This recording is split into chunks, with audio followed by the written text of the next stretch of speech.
Will start with the lecture. चलिए बच्चों, so a very good afternoon to all of you. चलिए आज अपने को क्या करना है, सबसे पहले तो अपन क्या करेंगे, FCRA अपना जो इस सेशन का फर्स्ट सिलेबस है, फर्स्ट चैप्टर है EBCL का, दैट वी वुड फिनिश. और आज हम लोग क्या करेंगे, we would also begin with the new topic. अपने आज का जो EBCL का नया टॉपिक है आज हम वो भी शुरू करेंगे. ठीक है, चलिए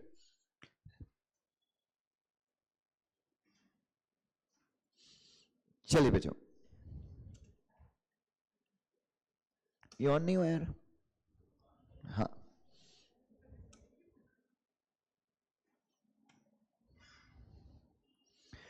नाउ सो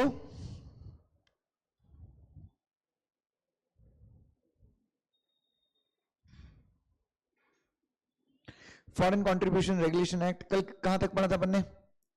अगर मैं कल हम लोग नोट से पढ़ना शुरू कर रहे थे. यस,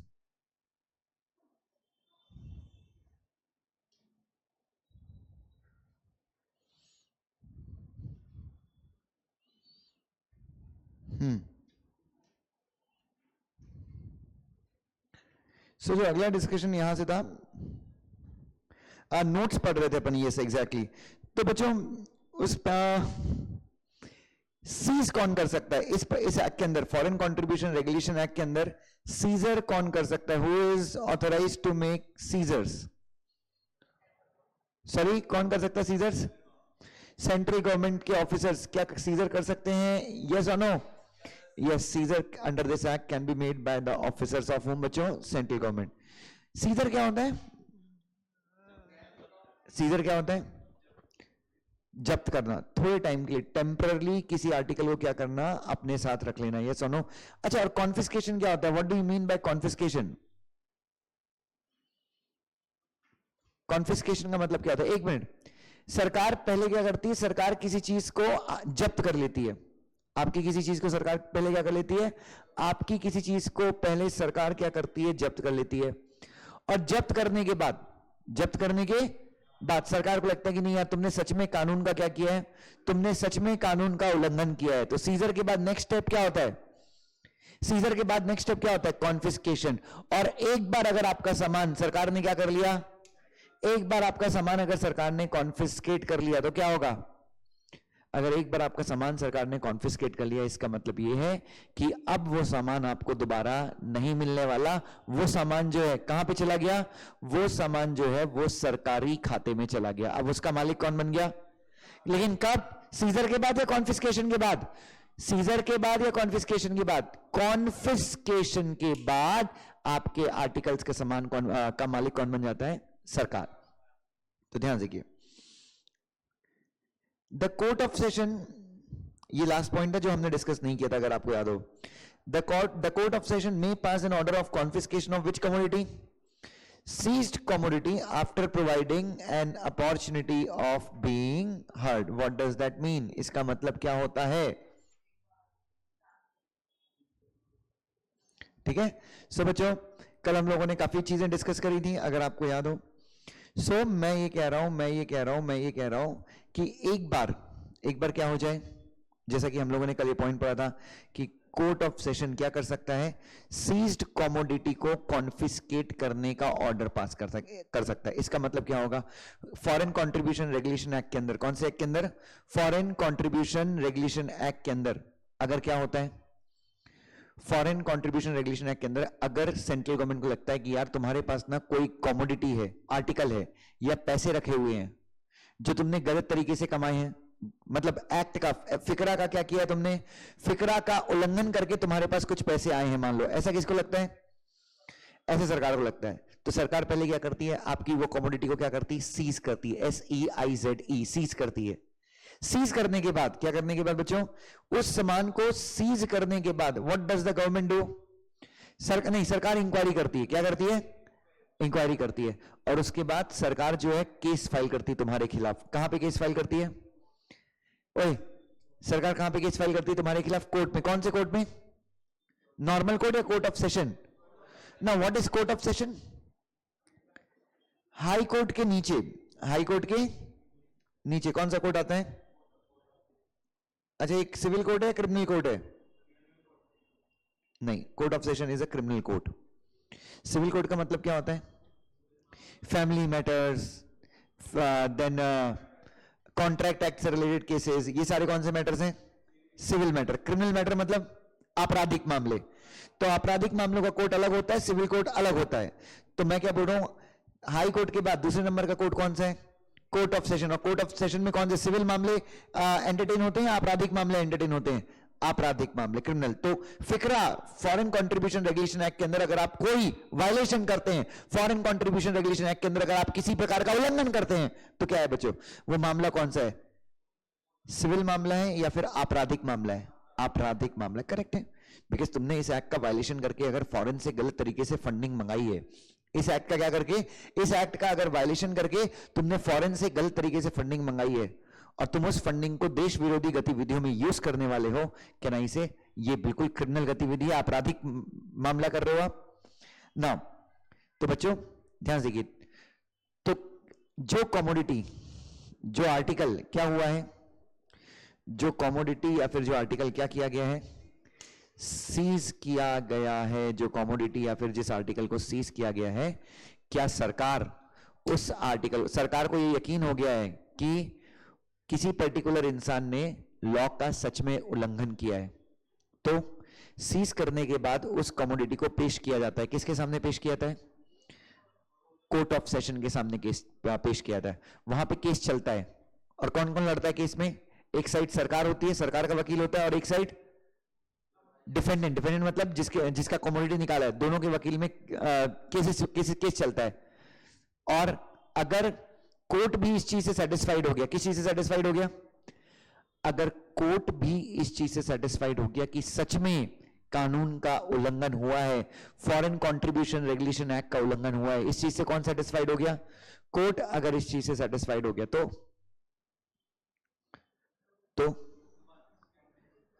एग्जैक्टली तो क्या होगा बच्चों, उसके गुड्स को क्या कर दिया जाएगा? कॉन्फिस्केट कर दिया जाएगा। कॉन्फिस्केट कर दिया जाएगा, इसका मतलब गुड्स उससे परमानेंटली क्या किए जाएंगे? छीन लिए जाएंगे। जब्त नहीं, जब्त के एक स्टेप आगे। कॉन्फिस्केट करना मतलब वो प्रॉपर्टी, जो प्रॉपर्टी कॉन्फिस्केट हो गई, वो उसकी मालिक कौन बन गई? सरकार बन गई। अब तुमको कभी भी वापस मिलने वाली नहीं है वो प्रॉपर्टी, ये ध्यान में रखिएगा। चलिए, हाँ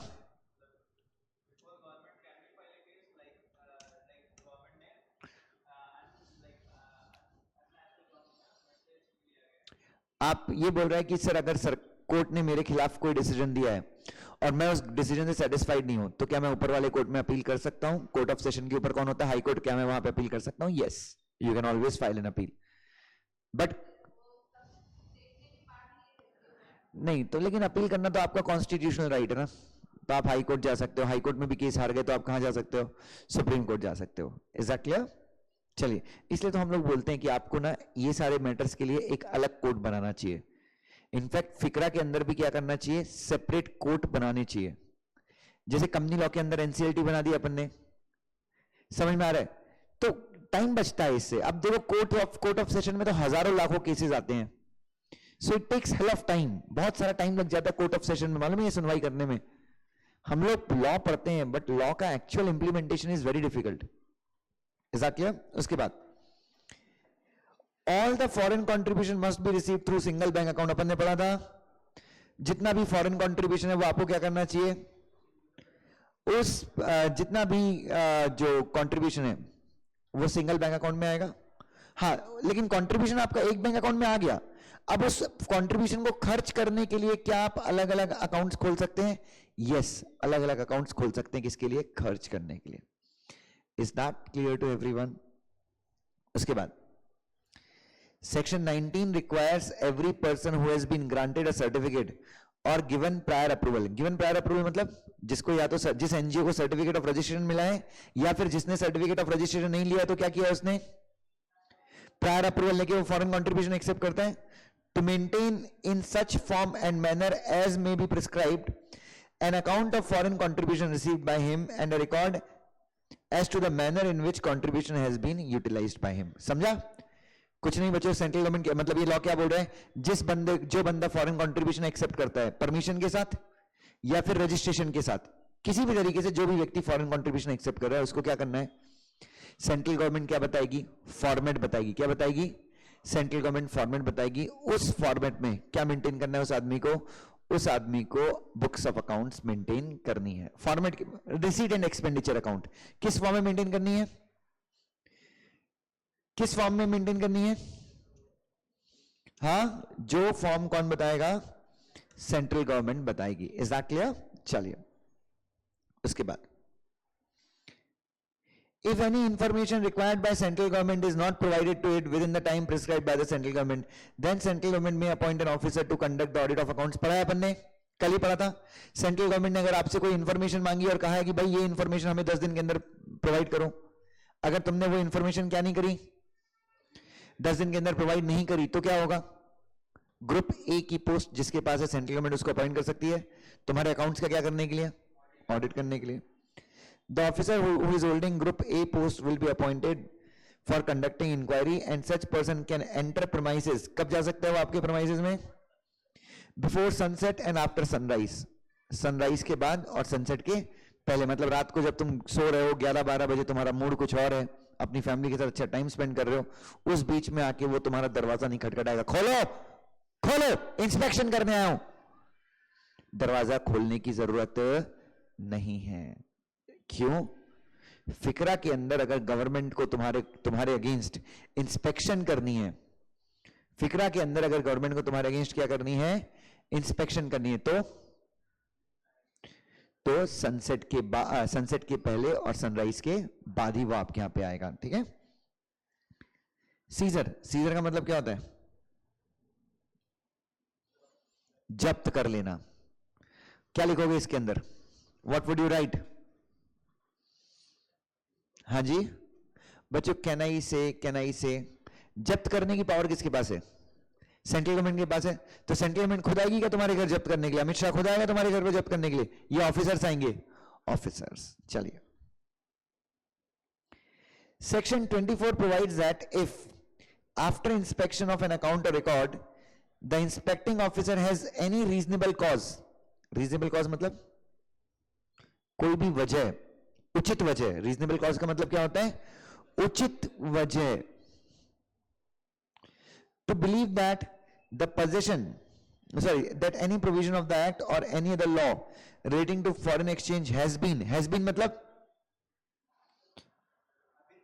हो चुका है, has been मतलब तुम कर चुके हो, और is being मतलब कर रहे हो, violated, contravened, he may seize such account or record and produce the same before the court, authority or tribunal in which proceeding is brought before such contravention।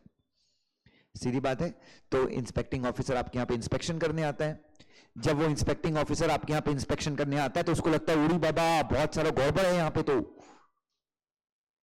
इस एनजीओ ने तो फॉरेन एक्सचेंज से related कानून का violation किया है। Foreign exchange मतलब FEMA भी हो सकता है, या फिर फिक्रा अपना जो कानून पढ़ रहा है उसका वायलेशन किया है, तो क्या कर सकता है वो, तो जो भी गड़बड़ वाले अकाउंट्स हैं क्या आप उनको सीज कर सकते हो, गड़बड़ वाले अकाउंट है उनको आप सीज कर सकते हो, और उन अकाउंट्स को पेश कर सकते हो कहां पे, किसी कोर्ट के सामने, या फिर किसी भी अथॉरिटी, या फिर किसी दूसरे लॉ के अंदर कोई केस चल रहा है, ट्रिब्यूनल के साथ, जहां पे भी उस एनजीओ के खिलाफ क्या चल रहा है, केस चल रहा है, उस बॉडी के सामने हम वो अकाउंट रख सकते हैं। और ये अकाउंट हमने क्यों रखे उस कोर्ट के सामने, एज एन एविडेंस। हमने क्यों रखे उस अकाउंट को, एज एन एविडेंस हमने उन अकाउंट्स को पेश किया है। समझ रहे दीपक? पक्का? कुछ नहीं, अपन इंस्पेक्शन करने गए, अपने को लगा कि वहां पे गड़बड़ है, अपने पास रीजनेबल कॉज है। रीजनेबल कॉज मतलब उचित कारण है अपने पास ये मानने का, टू बिलीव दैट, ये मानने का कि जिस इंसान के हम इंस्पेक्शन कर रहे हैं उसने कॉन्ट्रावेंशन कर दिया है या फिर कॉन्ट्रावेंशन कर रहा है, तो हम उसके अकाउंट्स, रिकॉर्ड्स, अगर उसके यहाँ पे कुछ आर्टिकल है तो वो भी हम क्या कर सकते हैं, सीज करके पेश कर सकते हैं। किसके सामने? जिस अथॉरिटी के सामने केस चल रहा है। नाउ उसके बाद, अच्छा यहां पे कोर्ट है तो कोर्ट कौन सा होना चाहिए, जब मैं कोर्ट की बात करूं तो कोर्ट कौन सा होना चाहिए, when I talk about the court, which court should be there बच्चों, कोर्ट ऑफ सेशन। ठीक है। अच्छा, तो सीजर तो कर लिया अपन ने, सीज करके अपन ने कहां पे पेश कर दिया उसको? कोर्ट के सामने। अगर कोर्ट सेटिस्फाइड है, किसी से कोर्ट सेटिस्फाइड है कि सच में वायलेशन हुई है, सच में वायलेशन, तो कोर्ट क्या करेगा? कॉन्फिस्केट कर सकता है, परमानेंटली उस आर्टिकल को छीन सकता है। देखते हैं। Section 29 provides power of confiscate to court of session to confiscate what बेटा? करेंसी और सिक्योरिटी और आर्टिकल और एनी आर्टिकल। जो किसने सीज किया है? ऑफिसर्स ने सीज किया। और कैसे? By passing an order. Court क्या करेगा? एक ऑर्डर पास करेगा कॉन्फिस्केशन का। Any person who consider himself to be aggrieved by the decision of the court may appeal to the High Court against the order of confiscation made by the Court of Session. Same जो अपने गौतम ने कहा था कि अगर कोई भी party किसी सेटिस्फाइड नहीं है, कोई भी पार्टी जो किसी सेटिस्फाइड नहीं है, कोर्ट ऑफ सेशन ने कॉन्फिस्केशन किया और उससे कोई पार्टी क्या नहीं है? सेटिस्फाइड नहीं है, तो हाई कोर्ट में अपन क्या कर सकते हैं? We can file an appeal. कहां पे? हाई कोर्ट में हम अपील फाइल कर सकते हैं। किसके डिसीजन के अगेंस्ट? कोर्ट ऑफ सेशन के डिसीजन के। कौन सा डिसीजन पास किया कोर्ट ऑफ सेशन ने? कॉन्फिस्केशन का। And we are not satisfied. ठीक है, चलिए नेक्स्ट क्या है बच्चों? Contravention of order of central government. जो मेरा अगला डिस्कशन है वो क्या है बच्चों? Contravention of order of central government. मतलब यस, वायलेशन कॉन्ट्रावेंशन का मतलब मैंने बताया था, जहां जहां पे कॉन्ट्रावेंशन पढ़ते हैं वहां वहां पे आप क्या लिख सकते हैं? जहां जहां पे हम कॉन्ट्रावेंशन पढ़ते हैं वहां वहां पे आप क्या लिख सकते हैं? वायलेशन लिख सकते हैं। ठीक है, चलिए now, any person who has been prohibited by the central government to accept the foreign exchange under which section बच्चों? सेक्शन 9, 10 भी हो सकता है और सेक्शन 9 भी हो सकता है। contravenes the order of central government, he shall be punished with imprisonment for a term which may extend to 3 years या फिर फाइन और विथ बोथ। तो सबसे पहले सेंट्रल गवर्नमेंट ने अगर आपको फॉरेन कंट्रीब्यूशन एक्सेप्ट करने से क्या किया है? मना किया है। सबसे पहले मैं बोल रहा हूं कि सेंट्रल गवर्नमेंट ने अगर आपको फॉरेन कंट्रीब्यूशन एक्सेप्ट करने से क्या किया है? मना किया है। लेकिन फिर भी आप क्या करते हो? क्लियरली ऑर्डर आया है कि फलानी NGO, student Islamic movement of India, ये जो एनजीओ है, ये एनजीओ किसी भी प्रकार से फॉरेन कंट्रीब्यूशन एक्सेप्ट नहीं करेगी। अगर ऐसा ऑर्डर सेंट्रल गवर्नमेंट ने दिया है और तुम इस ऑर्डर की क्या करते हो? अवमानना करते हो। अवमानना का मतलब क्या होता है? ना पालन करना। आप इस ऑर्डर का पालन नहीं करते तो आपको कितने साल की सजा हो सकती है? प्लस आपको क्या हो सकता है? या फिर 3 साल की सजा या फिर फाइन। और अगर तुम्हारी किस्मत सच में बहुत खराब है तो दोनों भी। और मामला कहां पे जाएगा? Court of session. The court trying such contravention, the court trying such contravention मतलब जिस कोर्ट में यह मामला चल रहा है, may also impose on the person convicted an additional fine equivalent to the value of the article or the amount of the currency or security in respect of which prohibitory order has been contravened by him or such part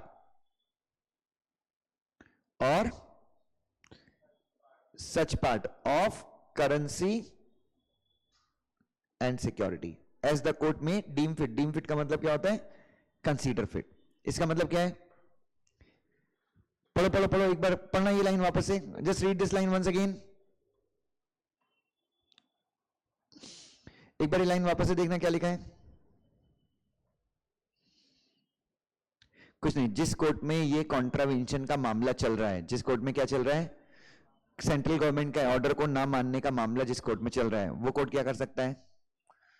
ऊपर लिखे हुए मतलब आपके ऊपर कोई fine उसने already लगाया है, उस फाइन के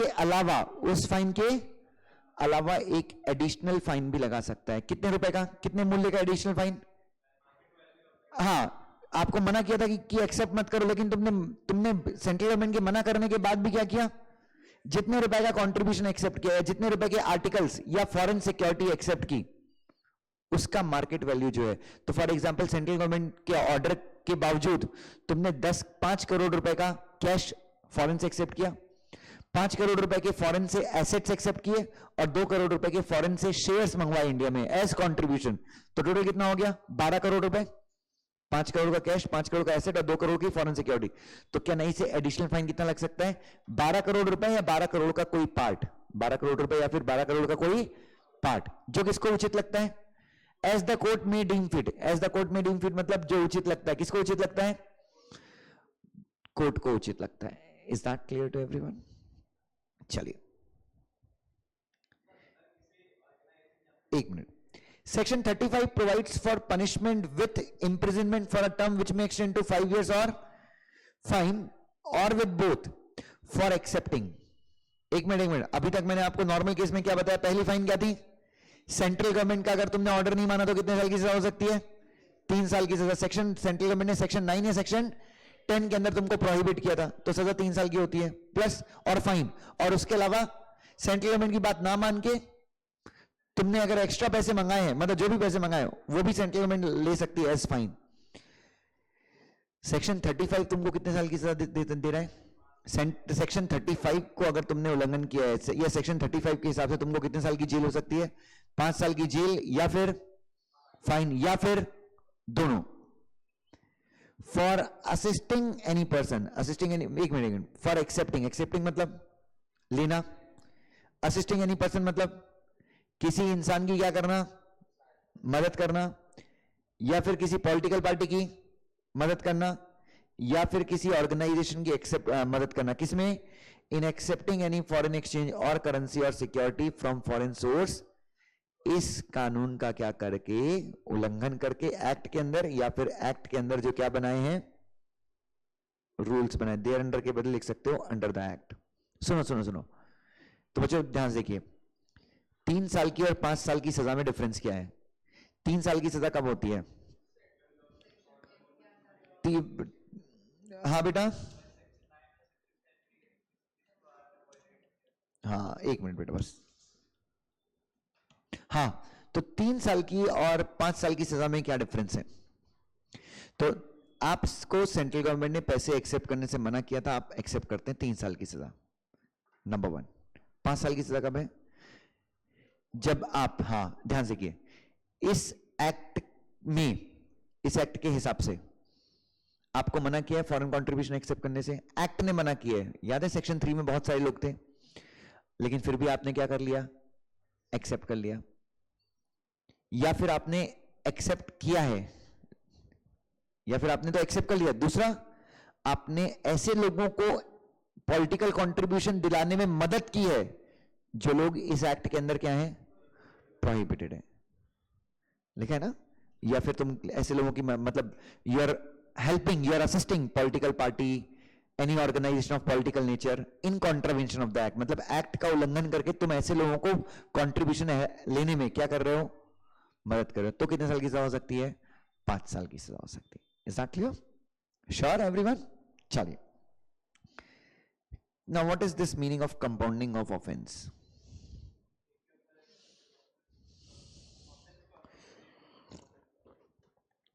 मेरा एक दोस्त था, मेरा एक दोस्त था, सो उसका और उसकी वाइफ का बहुत झगड़ा हो गया, ठीक है? बहुत झगड़ा हो गया उसका उसकी वाइफ का। मेरा दोस्त शादी के बाद भी उसकी गर्लफ्रेंड थी, मतलब ये मेरा दोस्त था, एक लड़की से शादी के पहले प्यार करता था, ठीक है? उसके बाद ब्रेकअप हो गया दोनों का, मेरे दोस्त की भी शादी हो गई और उस लड़की की भी शादी हो गई। मेरे दोस्त को पता चला कि वो जो लड़की है उसका, उस लड़की का डिवोर्स होने वाला है। तो मेरे दोस्त का जो खोया हुआ और सोया हुआ प्यार था वो जाग गया, और वो किसके पास चला गया? उस लड़की से मिलने गया कि भाई ऐसा ऐसा, डोंट वरी, मैं तेरे साथ हूं, तू अपने आप को अकेला कभी मत समझना। And that girl is also very young, she is 31, मतलब शादी के बाद 30 में शादी हुई थी, 1 साल में डिवोर्स हो गया। अब बच्चों ये मेरा दोस्त एकदम खुश हो गया, क्यों? मतलब यहां पे शादी भी, यहां पे तो वाइफ है, तो वाइफ भी इसकी बहुत ही प्यारी है, बहुत अच्छी वाइफ, बहुत अच्छी, बहुत पैसे वाले घर की वाइफ, और बहुत सुंदर वाइफ। वाइफ भी है, गर्लफ्रेंड भी है, और गर्लफ्रेंड है बट नो ऑब्लिगेशन, कोई डर नहीं, क्यों? डिवोर्स ही है। तो ऐसा तो नहीं है कि इसका पति पकड़ के इसको पीट देगा, कुछ भी नहीं है। तो ही वॉज वेरी हैप्पी, और इसकी वाइफ से भी प्यार करता है बच्चों, समझना। ओशो बोलते हैं कि एक इंसान एक टाइम पे हजारों लोगों से प्यार कर सकता है, कोई दिक्कत वाली बात नहीं है। हाँ, मैं बताया ना, पुरुष का दिल बड़ा होता है। तो भाई साहब क्या कर रहे थे, अपनी जो वो वाली गर्लफ्रेंड है उनके साथ गोवा का प्लानिंग कर रहे थे। वो और ये गोवा जाने वाले थे फ्लाइट से, मेरे ख्याल से 17-18 दिसंबर का टिकट है उनका था। सब चीजें सेट हो गई बिल्कुल, व्हाट्सएप पे एकदम, एक अलग ही फोन खरीदा था उससे चैट करने के लिए। तो दोनों जा रहे थे 18 तारीख को गोवा, टिकट विकेट सब, फ्लाइट का टिकट निकाला हुआ था, सब बढ़िया प्लान किया था इन लोगों ने, अपने पुराने दिन वापस जिएंगे। हुआ बस एक चीज, इसकी जो मेक माई ट्रिप की लॉगिन थी वो इसकी वाइफ से अकाउंट से थी। नहीं, टिकट विकेट सब करा लिया इसने। फिर अल्टीमेटली इसकी वाइफ को एक मैसेज आया मेक माई ट्रिप से, सॉरी कॉल आया कि मैम आप लोग गोवा आ रहे हैं, तो 26 को गोवा आ रहे हैं आप, और मतलब आपके हस्बैंड और ये गोवा आ रहे हैं आप लोग। तो मैम मेक माई ट्रिप एक स्पेशल स्कीम लेके आए कि गोवा में समुद्र के ऊपर वो क्या, वो स्काई करते हैं ना, स्की बोलते हैं, हाँ, तो उसके लिए हमारा एक स्पेशल ऑफर है, तो क्या आप, तो उसने बोला कौन गोवा आ रहा है? बोले आपके husband mister so and so. तो इसने पूछा वाइफ का नाम क्या लिखा है उसमें? तो इसने बताया ये। And then this girl also knew कि ऐसा ऐसा था। तो बच्चों इनके घर में इतना झगड़ा हुआ, मैं क्या बताऊं। पति तो मुंह काला करके ही बैठा है बच्चों। फिर दे कॉल मी, मुझे बुलाया, मेरे बहुत खास दोस्त हैं, फैमिली फ्रेंड है हमारे। So arbitrator, yes, as an arbitrator I was called, and this girl is like, अच्छा, और बच्चों आपको पता है ना, लड़कियों के हक में एक कानून है, लड़कों के भी हक में, हिंदू मैरिज एक्ट के अंदर अगर आपका पति किसी और लड़की के साथ चक्कर चलाता है तो आप उसको डिवोर्स दे सकते हैं, it is a ground of divorce. तो उसकी वो वाइफ बोलने लगी नहीं मैं कोर्ट जाऊंगी, मैं डिवोर्स लूंगी, ये ऐसा मेरे को नहीं चलेगा, मैंने अपनी जिंदगी में एक भी बॉयफ्रेंड नहीं बनाया, और मैं शादी के बाद इतनी पत्नी व्रता हूं, 2 बच्चे किए, मैं दोनों को संभाल रही हूं, ये वो, और ये बंदा ऐसा करता है। और लड़का भी बहुत हैंडसम, मेरा जो फ्रेंड है, मेरा जिम का फ्रेंड है, he is very handsome, he is 37, but तुम उसको देखोगे तो बोलोगे कि वो 22 का है, इतना स्मार्ट, ऐसे पेट में 6 पैक एब्स हैं। बोले ये जिम जाते हैं, इनका डाइट पूरा मैं ही बनाती हूँ, पूरा डाइट बनाती, भाभी बहुत अच्छी है। अब मैं भी क्या बोलता बच्चों, मैं क्या ही बोलूं, मतलब लड़के हैं, फिसल जाते हैं मन, ऐसे ना, लड़के गलत नहीं होते। तो मैंने थोड़ा साथ दिया, मैंने बोला नहीं भाभी ऐसा नहीं है, प्यार तो वो आपको ही करता है, ये वो, ठीक है थोड़ा बहुत चलता है, क्या वो गोवा जा रहा था, वो सब इनके दोस्तों का प्लान था, रीयूनियन था। बोले रीयूनियन में टिकट 2 लोगों का बोला एक मिनट समझना, अब मैं जो बता रहा हूं। सो बच्चों भाभी चाहती थी कि कहां पे जाएं, वो कोर्ट जाएं, और कोर्ट जाके ऑफिशियली कह रहे हैं divorce, and very rich, this person is a builder, range rover sport है उसके पास, 1 करोड़ 17 लाख की, बहुत कम। अमीर आदमी लोग तो ऐसा करते ना, गरीब आदमी, मिडिल क्लास आदमी बेचारा अपना सोचते रहता है कि नहीं गोवा जाएंगे, गोवा भी जाएगा तो बस से जाएगा, रात वाला बस पकड़ेगा, शाम को 5 बजे, सुबह 6 बजे गोवा। तो फिर बच्चों मैंने उनकी उनकी वाइफ को बहुत अच्छे से समझाया, बहुत अच्छे से कंसोल किया। मेरी वाइफ तो बोल रही थी नहीं डिवोर्स लो, मैंने बोला पागल हो क्या, मैं अच्छे समझा रहा हूं, मैंने होता है ऐसा, मैं अपने लिए भी बना रहा था, कहीं गलती से अपन भी पकड़ा गए, अपन नहीं पकड़ाएंगे, अपना ऐसा कुछ है नहीं, बट दिल तो बच्चा है जी। तो बच्चों कंपाउंडिंग करवाया, मैंने भाभी को मना किया कि भाभी आप कोर्ट मत जाइए, और बहुत अच्छे से मैं मेरे 2-3 दोस्तों को और लेके गया, एंड देन वी एक्सप्लेन कि not, please do not go court, सब सेटलमेंट कीजिए प्यार से। सो कंपाउंडिंग का मतलब क्या होता है, इतनी लंबी कहानी तुम जिंदगी में कभी नहीं भूलोगे। एक प्रकार से क्या कर लेना, कॉम्प्रोमाइज कर लेना। तो भाभी और उसका क्या हो गया, अभी कॉम्प्रोमाइज हो गया, पैचअप हो गया, and men will be main. 30 दिसंबर का रिवाइज टिकट हो गया है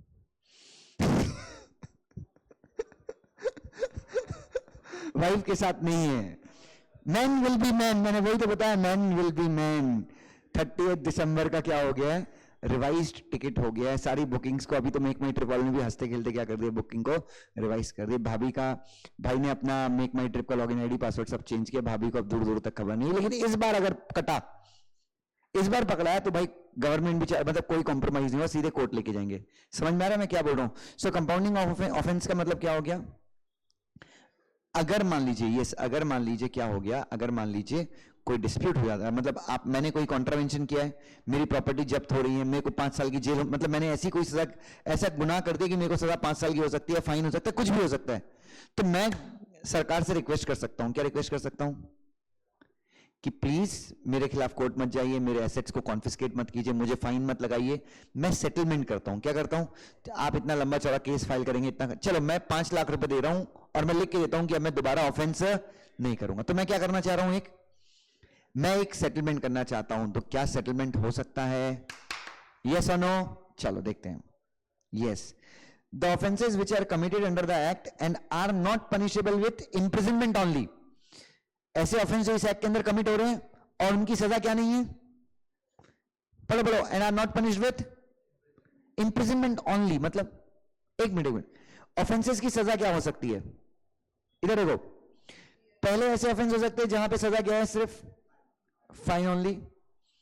दूसरे ऑफेंस हो सकते हैं जहां पे सजा है fine plus imprisonment. Fine plus imprisonment मतलब, फाइन प्लस इंप्रिजनमेंट का मतलब आपको फाइन भी लगेगा और आपको जेल भी जाना है। ऐसे ऑफेंस भी हो सकते हैं जहां पे सजा है फाइन और इंप्रिजनमेंट, और ऐसे भी ऑफेंस हो सकते हैं जहां पे सजा है ओनली इंप्रिजनमेंट। तो मुझे बताओ, 1 2 3 4, मैंने 4 कैटेगरी के ऑफेंस बताए आपके सामने। इन 4 कैटेगरी में से कंपाउंडिंग कहां पे होगा? कौन से ऑफेंसेस का कंपाउंडिंग होगा? Fine only. क्या यहां पे कॉम्प्रोमाइज हो सकता है? यस। फाइन प्लस इंप्रिजनमेंट यहां पे नहीं होगा, क्योंकि यहां पे जेल जाना कंपलसरी। तुमने ऐसा गुनाह किया जिसकी सजा क्या है? मतलब इंप्रिजनमेंट भी है और जेल भी है, तो यहां पे भी तो सेटलमेंट नहीं होगा। फाइन और इंप्रिजनमेंट, यहां पे सेटलमेंट हो सकता है। क्यों? फाइन और बीच में क्या है? और इंप्रिजनमेंट ओनली, नो सेटलमेंट। तो मतलब तुमने ऐसा गुनाह किया है, तुमने ऐसा गुनाह किया जिसकी सजा सिर्फ क्या है? मतलब कोई ऑप्शन नहीं, तुमको जेल जाना ही है, तो वहां पे सेटलमेंट नहीं होगा। उसके अलावा सारे ऑफेंसेस क्या हो सकते हैं? May be compounded. कंपाउंड का मीन्स क्या होता है? To make a compromise. When many offences are done by person, such person, comma, such offenses may be what beta? Compromised. By whom बच्चों? By the officers of central government through a notification in the, तो आपके साथ जब मेरा settlement हो जाएगा तो central government क्या करेगी? ऑफिशियल गैजेट में एक ऑर्डर निकालेगी। क्या? कि मिस्टर गौतम, इन्होंने ये ऑफेंसेस किए थे, लेकिन इन ऑफेंसेस के अगेंस्ट, हम इनके अगेंस्ट कोर्ट नहीं गए, हमने 10 लाख रुपए में क्या कर दिया है? सेटलमेंट कर दिया है। The officer exercises power to compound under supervision and guidance of. अच्छा, तो ये ऑफेंस को कंपाउंड कौन करता है? सेंट्रल गवर्नमेंट के ऑफिसर्स। लेकिन सेंट्रल गवर्नमेंट के जो ऑफिसर्स कंपाउंडिंग करेंगे, कॉम्प्रोमाइज करेंगे, वो किसके दिशा निर्देशों के अंदर, किसकी देखरेख के अंदर, किसका सुपरविजन और गाइडेंस होगा? सेंट्रल गवर्नमेंट का सुपरविजन और गाइडेंस होगा। Is that clear to everyone? पक्का? So we are done with the first chapter ever. हम पहला चैप्टर हमारा खत्म हो गया। सो हम ये कह सकते हैं 100% सिलेबस में से अपना 5% सिलेबस खत्म हो गया। ठीक है, and this percentage do matter. चलिए, so now please you can just एक सेशन ले लेते हैं। Please you can ask all the doubts that you have relating to this chapter, then we will start with the writing practice. एक बार देख लीजिए, कोई चीज अगर क्लियर नहीं है तो प्लीज मुझसे पूछ लीजिएगा। चलिए please, Lokesh, Varsha, Tanvi, please ask your doubts बेटा। Yashraj, please ask whatever doubts you have pertaining to this chapter.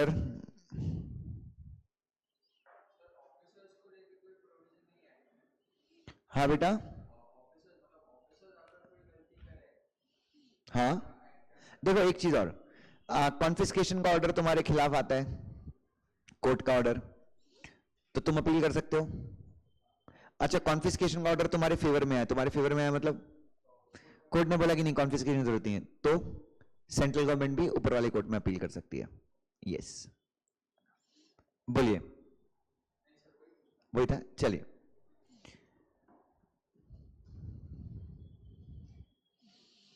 So we are done with this chapter. Please ask, कोई भी doubt हो please पूछिए, then I can begin with the writing practice.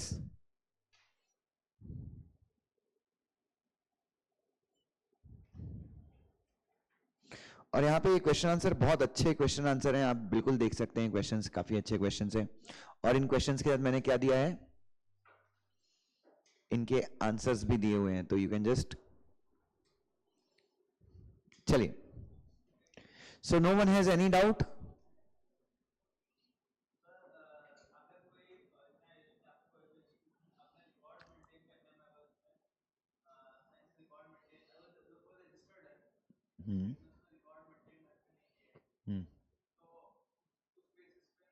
Punish करेंगे उसको, that is a violation, that is a, अगर भाई का doubt है कि अगर कोई अपने रिकॉर्ड को अच्छे से मेंटेन नहीं करता तो we can, that's a violation, that's a contravention of this act, that's a contravention of this act, और उसके लिए हम उसको अलग से पनिश करेंगे।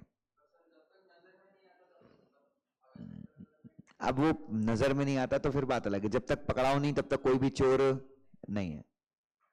बोल दीपक, बोल भाई चल।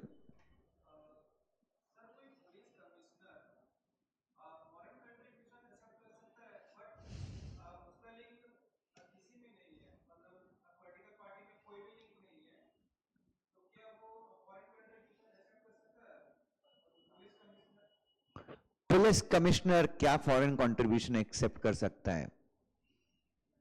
प्रमोद, सीधी सीधी नहीं कर सकता, नहीं कुछ भी नहीं कर सकता, 1 रुपए भी नहीं कर सकता, because he is expressly prohibited, he is government employ. ठीक है, क्लियर है सबको? In fact police officer, police commissioner अगर किसी एनजीओ का फाउंडर है तो वो एनजीओ भी नहीं कर सकती एक्सेप्ट।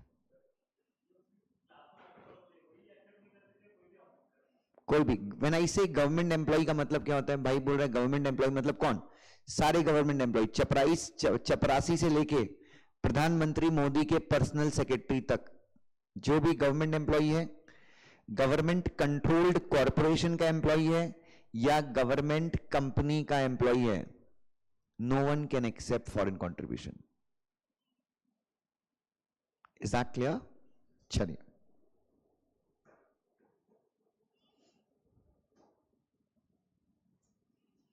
चलिए इधर देखो, आप अपने नोट्स में देखिए, आपको अपने नोट्स में क्या क्या मिलता है।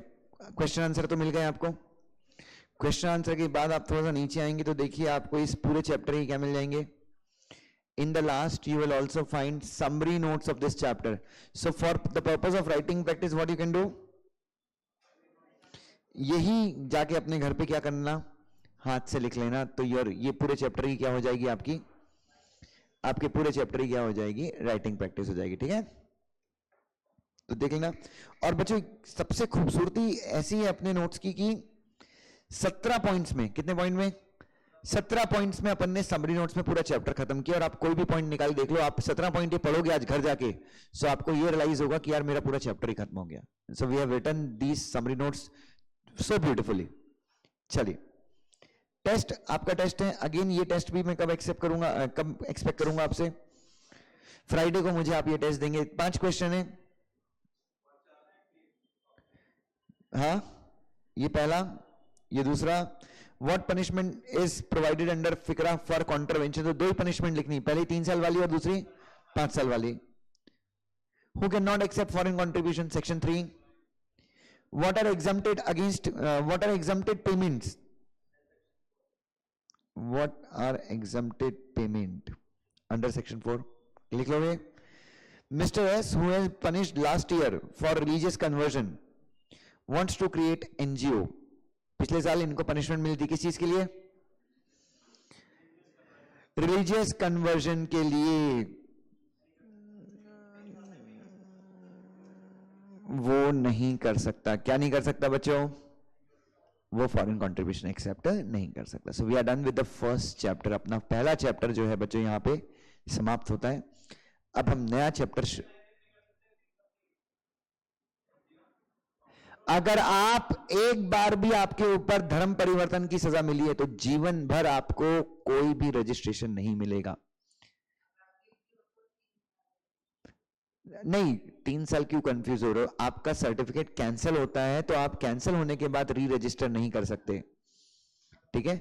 बच्चों, सर आपने टेस्ट में डायरेक्ट क्वेश्चन दिए हैं, क्या एग्जाम्स में भी डायरेक्ट क्वेश्चन आएंगे? ओ या, एग्जाम में भी लगभग इसी टाइप के ही क्वेश्चंस आएंगे, फिक्रा से कमेंट टाइप का क्वेश्चन आएगा, नहीं तो केस लॉ बना के दे देंगे। जैसे मैंने ये क्या किया, चौथा वाला क्वेश्चन देखिए। चौथे वाले क्वेश्चन में मैं ये पूछना चाहता हूं कि कौन कौन से लोग एलिजिबल हैं रजिस्ट्रेशन के लिए, तो मैंने केस लॉ बना के पूछ दिया। Are you getting my point? चलिए, तो this is your test and I will expect its answer. Now we would begin with the new topic. नया टॉपिक शुरू करेंगे। अभी नोट्स नहीं लिए? ले लीजिए, कोई दिक्कत नहीं। नया चैप्टर स्टार्ट करेंगे, FEMA, foreign exchange management act खोल लीजिएगा।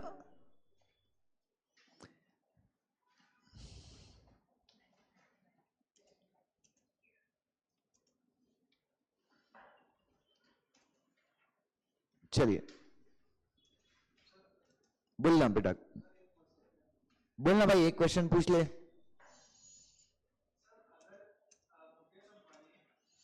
हाँ,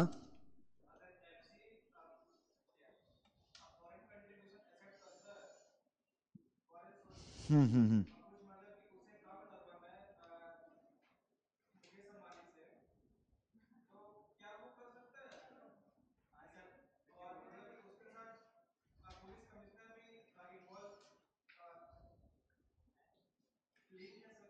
क्लास के बाद पूछ, दिमाग स्पेशल दिमाग लगेगा मुझे।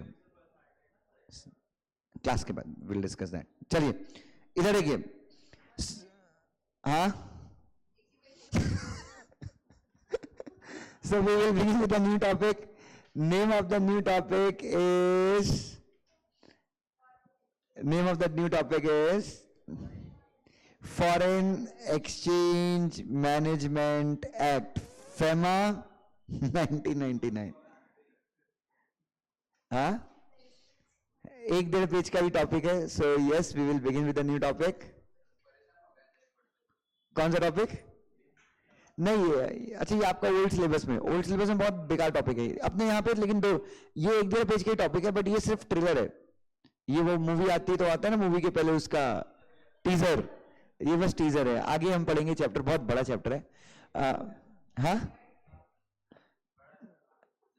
देखते हैं, चलना भाई, तेरे को सब अभी चाहिए तेरे को।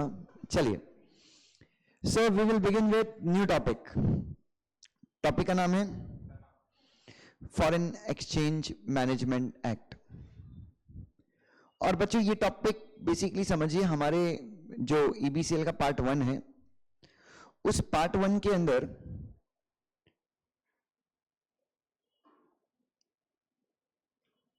आप एक तरह समझ लीजिए, मैं जो आपको पढ़ा रहा हूं, मैं क्या पढ़ा रहा हूं आपको?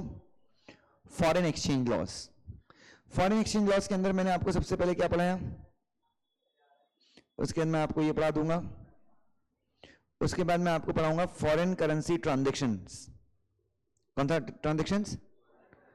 और उसके बाद मैं आपको पढ़ाऊंगा एफडीआई।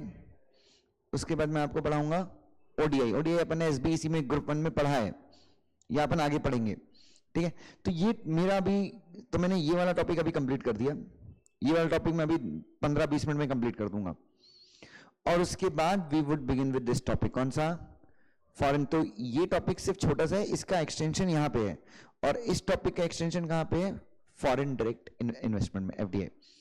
ठीक है, तो आने वाले 15-20 डेज तक के लिए अपन समझ लीजिए, अभी हम लोग, आपके दिमाग में पूरा भर जाएगा, क्या भर जाएगा? Foreign exchange laws. Is that clear? चलिए, so I will start with FEMA. किस साथ स्टार्ट करूंगा बच्चों में? FEMA 1999 is the new topic, जो मैं आपके साथ क्या करूंगा अभी, जिसकी मैं शुरुआत करूंगा। ध्यान से बच्चों, मैं आपसे सीधा साधा एक सवाल पूछना चाहूंगा। I would like to ask you a very straightforward question. बहुत सीधा सवाल मैं आपसे पूछूंगा, और वो सीधा सवाल ये है कि अगर मैं आपसे नॉर्मली पूछूं कि भाई फॉरेन एक्सचेंज का मतलब क्या होता है, what your answer will be? आपका आंसर क्या होगा?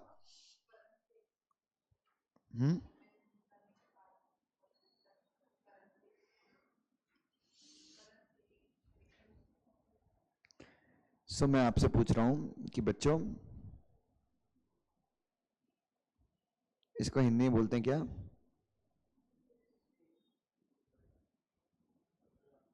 विदेशी मुद्रा, करेक्ट है। और बच्चों, क्या हमारे देश के लिए विदेशी मुद्रा इंपॉर्टेंट है?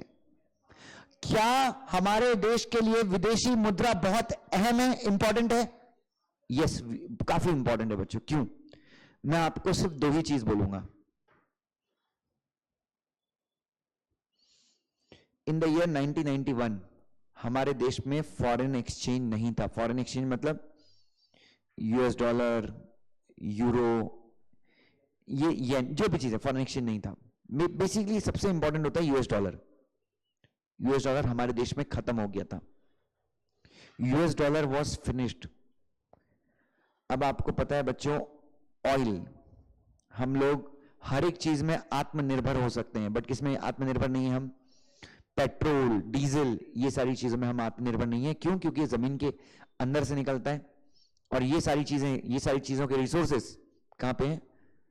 मिडिल ईस्ट में, गल्फ कंट्रीज में। भारत के यहां पे वर्ल्ड क्लास रिफाइनरीज हैं। हमारे इंडिया में क्या है?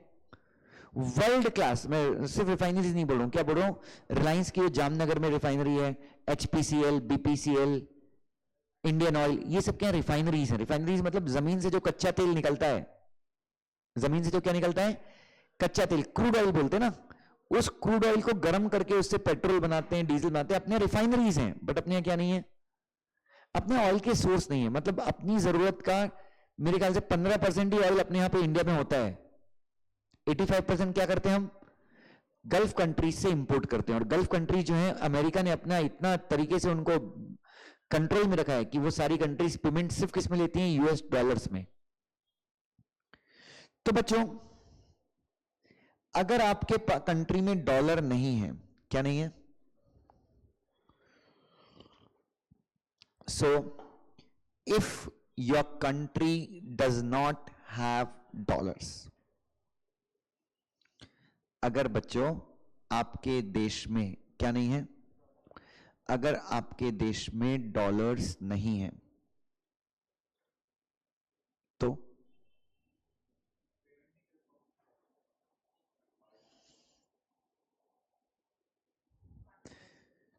आप ऑयल नहीं खरीद सकते, गोल्ड भी नहीं खरीद सकते। गोल्ड भी आपको पता है ना, हम इंडिया वर्ल्ड का सबसे बड़ा इंपोर्टर है गोल्ड का। ये शादी में जो परंपरा ना, गोल्ड देने का, गोल्ड देने का, गोल्ड देने का, उसके चक्कर में अपना देश बर्बाद हो रहा है। ठीक है, तो ये दो चीजें अपने को खरीदनी, और इसके लिए अपने को क्या लगता है? फॉरेन एक्सचेंज लगता है। फॉरेन एक्सचेंज इंडिया में आता कहां से? From where does the foreign exchange come? अब मैंने आपको मैं बता रहा हूं, इंडिया रोज $2 बिलियन का तेल खरीदती है। रोज $2 बिलियन मतलब लगभग 14,000 करोड़ रुपए का हम रोज क्या खरीदते हैं? क्रूड ऑयल खरीदते हैं। 14,000 मतलब $2 बिलियन, उससे भी ज्यादा होगा, मैं एक अंदाजा बता रहा हूं। सो बच्चों, कहना इसे हर दिन हमको, हर दिन कितना? $2 बिलियन का क्या चाहिए अपने को? फॉरेन एक्सचेंज चाहिए। मतलब गोल्ड और ऑयल दोनों मिला के इतना खरीदते हैं हम।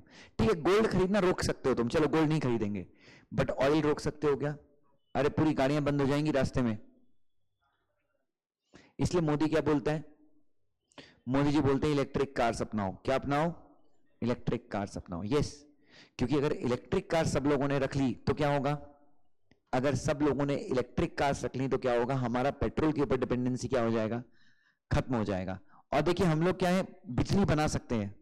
अपने पास बहुत डैम्स हैं, अपने यहाँ पे बहुत वाटर रिच कंट्री है अपन। कोल तो खैर, कोल अभी तो पता है ना, अभी वो यूनाइटेड नेशन ने मना कर दिया, 2025 के बाद कोई भी नया कोल बेस्ड पावर प्लांट आप नहीं डाल सकते। चलो ठीक है, अपन वो भी नहीं मानेंगे, क्योंकि हमारे पास वर्ल्ड में सबसे ज्यादा कोल रिजर्व्स इंडिया के पास ही है। तो मैं वही बोल रहा हूं, बिजली बनाना उतना चैलेंजिंग नहीं है जितना चैलेंजिंग क्या है? पेट्रोल। बिकॉज पेट्रोल तो हमारे है ही नहीं ना। तो बच्चों, हमको $2 बिलियन रोज चाहिए, और अगर हमारे यहां डॉलर खत्म हो गया तो just imagine what will happen. फिर तो हम गोल्ड बेचेंगे, गोल्ड बेच के हम क्या खरीदेंगे, यूएस से डॉलर खरीदेंगे। लेकिन बाय गॉड्स ग्रेस हमारे यहाँ पे बहुत अच्छे foreign exchange reserve bank of India maintain करती है, ताकि देश में फॉरेन एक्सचेंज की कमी ना हो। ठीक है, और फिर आपको ये भी पता है बच्चों, जैसे अब मोदी बोलते हैं कि हम फ्रांस से वो कौन सा फाइटर प्लेन है, रफेल खरीदेंगे। रफेल पड़ा अपने को $3 बिलियन का, 18,000 करोड़ रुपए का, ये चाहे जितने का भी हो मेरे को नहीं पता। तो वो जो पेमेंट्स होती हैं वो सब किस में होती है, डॉलर्स में होती है ना।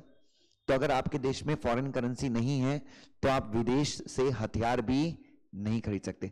अपना रुपया इतना स्ट्रांग नहीं है कि हम लोगों को रुपए दें और लोग नाचें कि यस हमारे पास अच्छी करेंसी आई है। No, rupaye is not that good currency, rupaye is not that strong currency.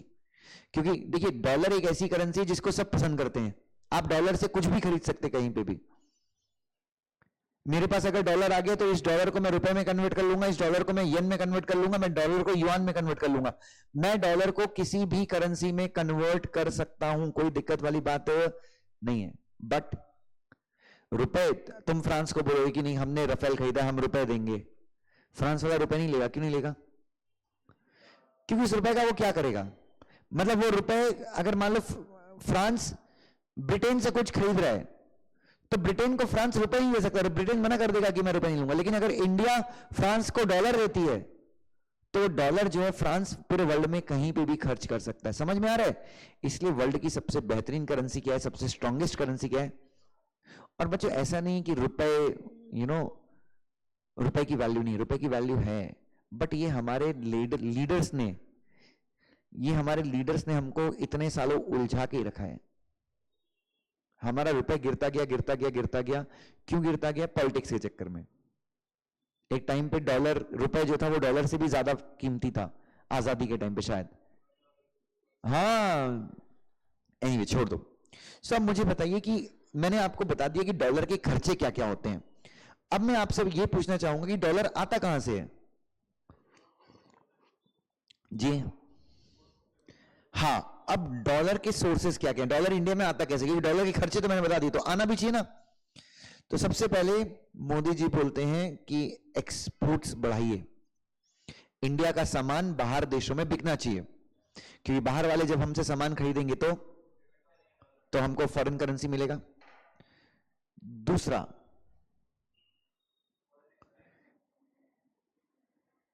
Tourism बढ़ाइए, फॉरेनर्स इंडिया घूमने आएंगे तो डॉलर लेके आएंगे, फॉरेनर्स जब इंडिया में घूमने आएंगे तो क्या लेके आएंगे? डॉलर्स लेके आएंगे, तो उससे भी विदेशी मुद्रा हमारे देश में आएगी। ओके, फॉरेन में जॉब करने वाले पैसे भेजते हैं, यस। लेकिन बच्चों ये सब एक्सपोर्ट ठीक है, बाकी टूरिज्म, फॉरेन में जॉब करने वाले पैसे, ये सब पीनट्स हैं, मूंगफली है, इससे ज्यादा पैसे नहीं आते। सबसे ज्यादा foreign currency, foreign exchange India में कब आता है? यस, जब विदेशी कंपनीज, कौन सी कंपनीज? विदेशी कंपनीज इंडिया में क्या करती हैं? इन्वेस्ट करती हैं। इसको बोलते हैं, जब विदेशी कंपनीज इंडिया में इन्वेस्ट करती है उसको अपन क्या बोलते हैं? Foreign direct investment. कैसे होता है फॉरेन डायरेक्ट इन्वेस्टमेंट इंडिया में? बच्चों इंडिया में फॉरेन डायरेक्ट इन्वेस्टमेंट कैसे होता है? How the foreign direct investment is done in India? Sorry बच्चों,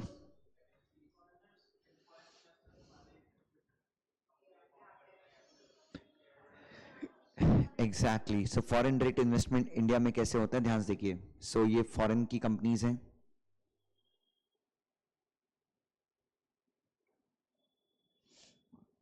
ये कोई इंडियन कंपनी है XYZ लिमिटेड।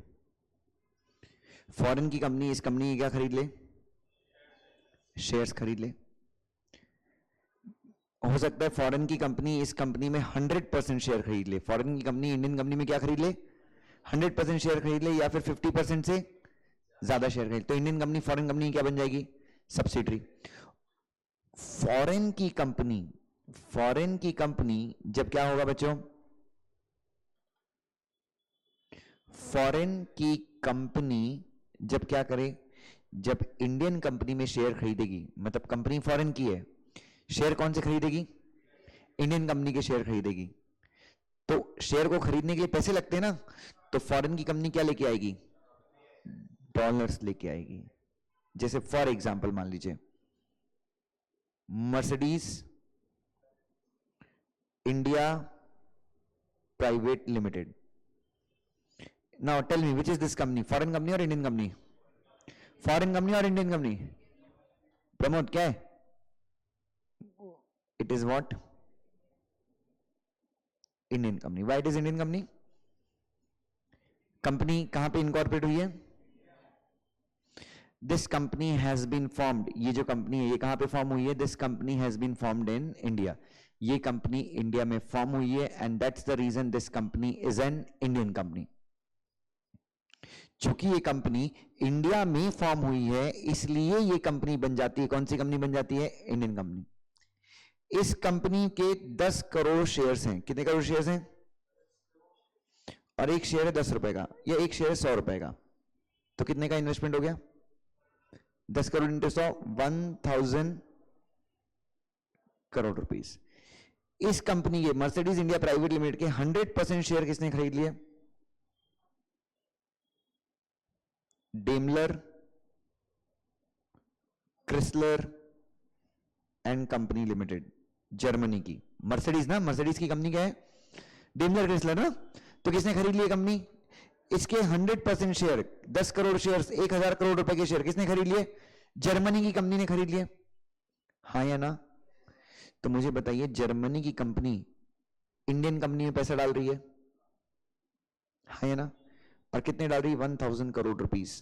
पैसे इंडिया में पे करने ना, शेयर कैपिटल इंडिया में लेके आनी है ना, तभी तो मर्सिडीज इंडिया प्राइवेट लिमिटेड के पास फंड्स आएंगे और वो इंडिया में जमीन खरीदेगी, अपना प्लांट लगाएगी, लोगों को सैलरी देगी। यस और नो? तो 1000 करोड़ रुपए जर्मन कंपनी के पास क्या रुपए हैं या फिर डॉलर्स हैं? ये जो भी करेंसी हो, फॉरेन करेंसी होगी, उस फॉरेन करेंसी को वो इंडिया में क्या करेगी? रुपी इन्वेस्ट करेगी, कन्वर्ट करेगी। किस में कन्वर्ट करेगी? रुपीज में। हमारी कंट्री का क्या बन गया? हमारी कंट्री के जो डॉलर्स के रिजर्व्स हैं वो क्या हो जाएंगे? बढ़ जाएंगे। समझ में आ रहा है? उत्तर प्रदेश के मुख्यमंत्री योगी आदित्यनाथ कहां पे आए? मुंबई आए थे, अगर आपको याद हो, 10-12 दिन पहले। ये सुनो, और क्या किया हो? हाँ, यहां पे बॉलीवुड वालों को बोला कि आप क्या कीजिए, उत्तर प्रदेश आइए। That was not primary intention, वो तो सेकेंडरी इंटेंशन था। मेन पर्पस ये था अंबानी, अडानी, बिरलास, देन रेमंड, सिंघानिया, टाटा, इन लोगों को इनवाइट करना। किस लिए इनवाइट करना? कि आप उत्तर प्रदेश में क्या कीजिए, अपनी इंडस्ट्रीज डालिए। सैमसंग के लोगों से उन्होंने बात किया। he also spoke to Tata, sorry, Volkswagen से उन्होंने बात किया, आनंद महिंद्रा से बात किया। तो सारी कंपनीज को वो क्या कर रहे हैं? इंडिया बुला रहे हैं। मोदी जी चाइनीज में, अमेरिकन कंपनी जो कहां पे है? चाइना में। अमेरिकन कंपनी जो कहां पे है? चाइना में। मोदी जी सबको ये बोल रहे हैं कि please come to India. Why Modi wants those companies to come in India? Obviously अब एप्पल जो है चाइना से अपना प्लांट बेच बाच के अलग करेगा और कहां पे लगाएगा? इंडिया में लगाएगा। तो जस्ट इमेजिन, इंडिया में एक कंपनी बनेगी, इंडिया में एक कंपनी बनेगी, उस इंडिया में जो कंपनी बनेगी उसके शेयर्स कौन खरीदेगा? एप्पल वाले खरीदेंगे। कितना इन्वेस्टमेंट होगा इंडिया में? एप्पल के पास क्या रुपए हैं, डॉलर्स हैं? जस्ट इमेजिन कितना इन्वेस्टमेंट होगा। सो इसीलिए, एक मिनट, इसीलिए बच्चों, इसीलिए हमारी सरकार ये चाहती है। अब बच्चों, मैंने आपको दो चीजें बताई। मैंने आपको बताया कि फॉरेन एक्सचेंज का इंपॉर्टेंस क्या है हमारे लिए, what importance foreign exchange holds for us, विदेशी मुद्रा की हमारे लिए इंपॉर्टेंस क्या है। और दूसरी चीज मैंने आपको क्या बताई कि हमको फॉरेन एक्सचेंज चाहिए। फॉरेन एक्सचेंज मतलब फॉरेन करेंसी भी होती है। फॉरेन एक्सचेंज की डेफिनेशन मैं आपको पढ़ाऊंगा, डोंट वरी। सो कुल मिला के कैन आई से वी आर अ कंट्री, हम लोग एक ऐसा देश है जो भूखा है, हंग्री है। किस चीज के लिए हंग्री है? फॉरेन एक्सचेंज के लिए। एंड रीजन क्या है हंग्री होने का? जिस दिन इंडिया के सारे लोग ये सोच लें कि यार हमको पेट्रोल कार नहीं लेनी है, डीजल कार नहीं लेनी है, we have to buy an electric vehicle, जिस दिन हम सारे लोग ये निर्णय कर लें, उस दिन आप देखिए India would become one of the richest countries. अभी भी इतनी गरीबी होने के बाद भी हम लोग वर्ल्ड की 7th रिचेस्ट कंट्री हैं। Do you know this? We happen to be 7th richest country in the world. और हमारा क्या होता है, अब तुम देखते होगे $1 लगभग 75 रुपए का है। Yes, $1 is equal to 74 rupees. America का ₹1 खरीदने के लिए हमको इंडिया के 74 रुपए खर्च करने होते हैं। वाई? इसका सीधा साधा मुझे ज्यादा तो समझता नहीं, बट मैं एक ही मतलब समझता हूं, अगर पूरे वर्ल्ड में एक इंसान को रुपए चाहिए तो ऐसे 74 लोग हैं जिनको डॉलर चाहिए। जिस चीज की डिमांड ज्यादा होती है उसी का रेट बढ़ा होता है, हाँ या ना? और बढ़ता ही जा रहा है। क्यों बढ़ता जा रहा है? क्योंकि हम लोग गधे हैं। ये मैं तुम्हारे सामने टॉमी हिलफिगर का टी शर्ट पहनता हूं, फॉरेन ब्रांड है। मैं तुम्हारे सामने गास की जीन्स पहन के आता हूं, फॉरेन ब्रांड है। मैं तुम्हारे सामने फॉसिल की घड़ी पहनता हूं, मैं गधा हूं। मैं यहां पे पूरा ज्ञान पेलूंगा, ऐसा नहीं ऐसा नहीं ऐसा नहीं ऐसा। हम सब लोग ज्ञान पेलेंगे, Indian Indian Indian. But car कौन सी यूज करते हो? देख लो, तुम मारुति यूज करते होगे, BMW यूज करते होगे, रेनॉल्ट का क्विड यूज करते होगे। Maruti is also foreign brand है, मैं सबको बता दूं, Maruti is a foreign brand. Tata बहुत कम लोग यूज करते हैं, महिंद्रा बहुत कम लोग यूज करते हैं, और कौन सा बच गया? मैं कार्स की बात कर रहा हूं। बाइक्स में भी देख लो, हीरो बजाज कम यूज करते हैं लोग, ज्यादा होंडा यूज करते हैं, सुजुकी यूज करते हैं। फिर royal Enfield is Indian, proudly Indian brand. समझ में आ रहा है मैं क्या बोल रहा हूं बच्चों? सो बच्चों, कहां से, मैं वही तो बोल रहा हूं कि हम लोग जब फॉरेन आर्टिकल्स को इतना पसंद करते हैं, when we all love so much foreign articles, so मुझे बताइए रुपए कहां से थमेगा? क्योंकि फॉरेन आर्टिकल को खरीदने के लिए देश का क्या खर्च होता है? अब ये घड़ी मैंने फॉरेन ब्रांड की घड़ी है, इसको ऑब्वियसली ये इंपोर्ट की है ना किसी ने यूएस से। समझ में आ रहा है? सो ठीक है, बट स्टिल हम लोग ऐसा नहीं, हम लोग काफी चीजें क्या करते हैं, यूएस को एक्सपोर्ट भी करते हैं। तो चलो वो चीजें तो बैलेंस हो सकती है, बट हम लोग मार कहां पे खा रहे हैं? पेट्रोल और डीजल में। हाँ हाँ, 2030 ना, it's long time. Even India में भी मोदी ने कहा है। मेरी एक स्टूडेंट के पिताजी काम करते हैं यहाँ पे सीको में, सॉरी एसकेएफ बेरिंग्स में, बेरिंग्स वाली कंपनी है, उसके पिताजी वहां काम करते हैं। तो SKF bearing is what? Auto company ना, कि बेरिंग मोस्टली कार्स को ही लगती है, चक्के वगैरह में। तो वो बता रहे थे कि मोदी ने महिंद्रा, टाटा, फिर ये जितनी भी फॉरेन कार्स कंपनी इंडिया में, सबको बुलाया मोदी ने। मोदी मतलब नितिन गडकरी ने, और क्लियरली बोल दिया कि 2025 तक तुम्हारे जितने मॉडल पेट्रोल कार में आते हैं उतने मॉडल तुम्हारे इलेक्ट्रिक व्हीकल में होना चाहिए। And Tata the most responsible company, Tata और महिंद्रा, देखो फॉरेनर्स की आपको इलेक्ट्रिक कार्स नहीं दिखेगी, लेकिन जो देशभक्त होता है काम अपने वही आता है। टाटा की देख लो, महिंद्रा की देख लो, दोनों की इलेक्ट्रिक कार सबसे पहले आ चुकी है। टाटा की तो नेक्सॉन है, और अभी उनकी 3-4 आ रही है ना, ऑल्ट्रोज आ रही है, टियागो आ रही है 4 लाख में, महिंद्रा की EKUV आ रही है 8 लाख में। So whenever you also want to buy a car, go for electric cars, E cars में जाइए। क्यों होगा? ई कार्स में जाओगे तो बच्चों देखो, अगर मैं भी ई कार, अब अपन सोचते हैं क्या फर्क पड़ेगा, इतने सारे तो पेट्रोल कार हैं, लेकिन अगर मैं भी मान लो एक अकेला आदमी भी अगर ई कार खरीदता है, तो मैं अगर महीने में 40 लीटर पेट्रोल खर्च करता हूं, तो क्या हो जाएगा? कम से कम उतना तो कंजम्पशन खत्म हो जाएगा। Are you getting my point? Is that clear to everyone? और टू व्हीलर सेक्टर में, अभी टू व्हीलर में ये आ गई ना, सबकी ई व्हीकल सबकी आ गए ना, टू व्हीलर के भी।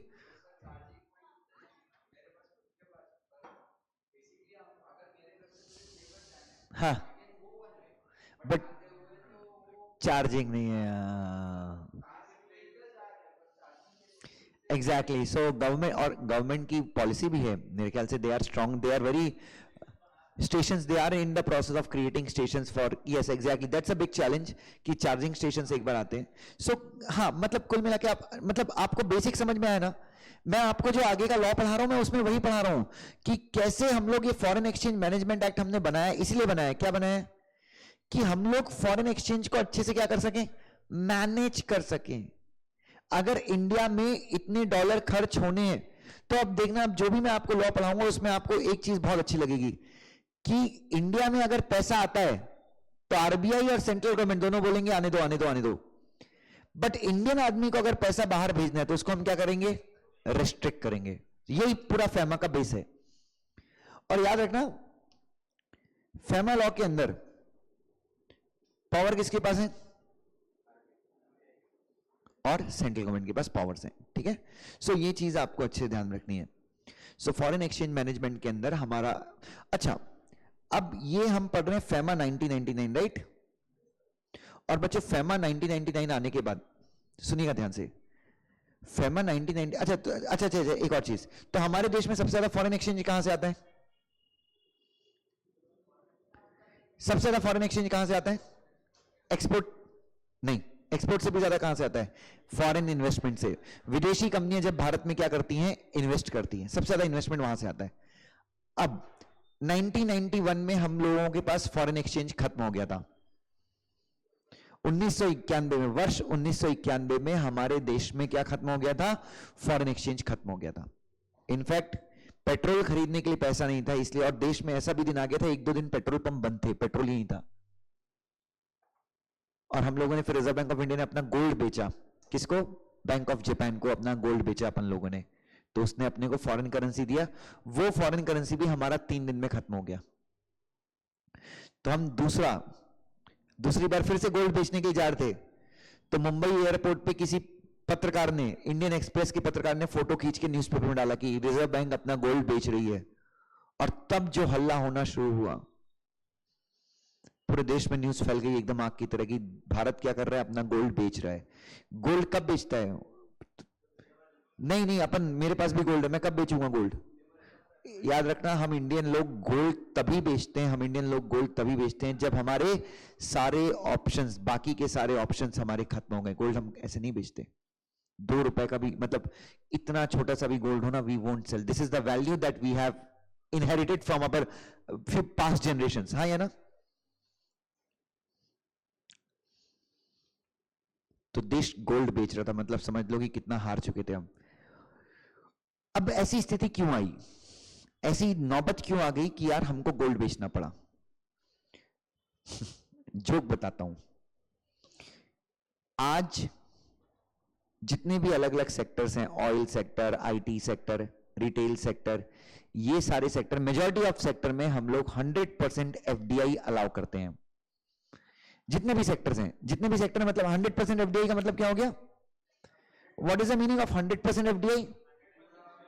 मतलब एक इंडियन कंपनी है, एक इंडियन कंपनी है, जब मैं आपसे ये वर्ड कहूं, कौन सा वर्ड कहूं, 100% एफडीआई अलाउड है। अगर मैं आपसे ये शब्द कहता हूं तो इस शब्द का मतलब क्या है, मैं ये कहना चाहता हूं इंडियन कंपनी है, जैसे ऑयल सेक्टर में 100% एफडीआई अलाउड है, इसका मतलब क्या है कि कोई इंडियन कंपनी है, इंडिया में कंपनी बनी है, इंडिया में एलएलपी बनी है, जो किसमें डील करती है, ऑयल में डील करती है, उस कंपनी के 100% शेयर कौन खरीद सकता है, फॉरेन के लोग खरीद सकते हैं। इसका मतलब क्या है, 100% एफडीआई अलाउड है। लेकिन मैं कहता हूं कि कोई कंपनी अगर ऑयल सेक्टर में है और उसके मैक्सिमम 70% शेयर ही फॉरेनर्स खरीद सकते हैं, तो इसका मतलब वहां पे एफडीआई कितना अलाउड है, 100% या 70%। हाँ, अब जोक सुनना, जोक ये है कि 1991 के, अच्छा आप सबको पता है 1992 में हमारे देश में लिबरलाइजेशन आया था, इकोनॉमिक लिबरलाइजेशन आया था। 1992 के पहले, कौन से वर्ष के पहले, 1992 के पहले, लिबरलाइजेशन की पॉलिसी आने के पहले 95 या एक दो सेक्टर हटा दो, एक दो सेक्टर हटा दो, बाकी किसी सेक्टर में एफडीआई अलाउड था ही नहीं। एक दो सेक्टर्स अगर आप क्या कर दो, छोड़ दो, एक दो सेक्टर्स अगर आपने छोड़ दिए तो बाकी किसी सेक्टर में एफडीआई अलाउड था ही नहीं। इसका मतलब 90% सेक्टर ऐसे थे जहां पे फॉरेनर्स इन्वेस्ट कर ही नहीं सकते थे। अरे कहां से फॉरेन इन्वेस्टमेंट आएगा, तुम बोलते थे कि टूरिज्म करके, एक्सपोर्ट करके, इंडियन लोग जो फॉरेन में जॉब करते वहां से इंडिया में फॉरेन करेंसी आएगी, कितनी आएगी, कुछ नहीं आती। और एक्सपोर्ट हब तो इंडिया अभी बना है, पहले हम क्या एक्सपोर्ट करते थे 1992 के पहले, अचार, तेल, मसाले, पापड़, कपड़े, यही एक्सपोर्ट करते थे। समझ में आ रहा है देश में क्या गर्त में था देश।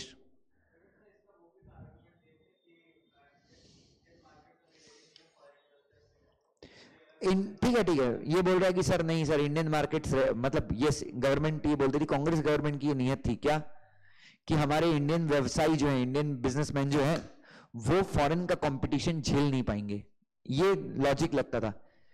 अच्छी बात है, आज फॉरेन इन्वेस्टमेंट अलाउड है, आज फॉरेन इन्वेस्टमेंट अलाउड है, लगभग हर एक मार्केट में फ्री कंपटीशन है, इंडियन और फॉरेनर्स बराबर से कॉम्पीट कर रहे हैं। मुझे पता क्या हुआ आज की तारीख में, कितनी इंडियन कंपनीज बंद हो गई हैं।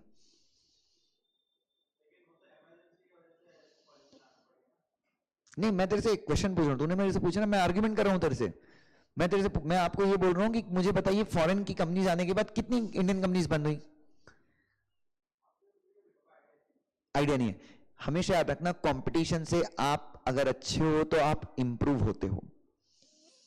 क्या कभी किसी ने सोचा था कि टाटा, अभी टाटा की 2-3 आप नए नए कार्स देखिए, हैरियर देख लीजिए, टाटा की आप हेक्सा देख लीजिए, नेक्सॉन देख लीजिए, क्या आपने सोचा था कि टाटा, जिसकी इंडिका ऐसी घटिया कार थी, क्या टाटा इतनी सुंदर कारें बना पाएगा? आपने कभी सोचा था?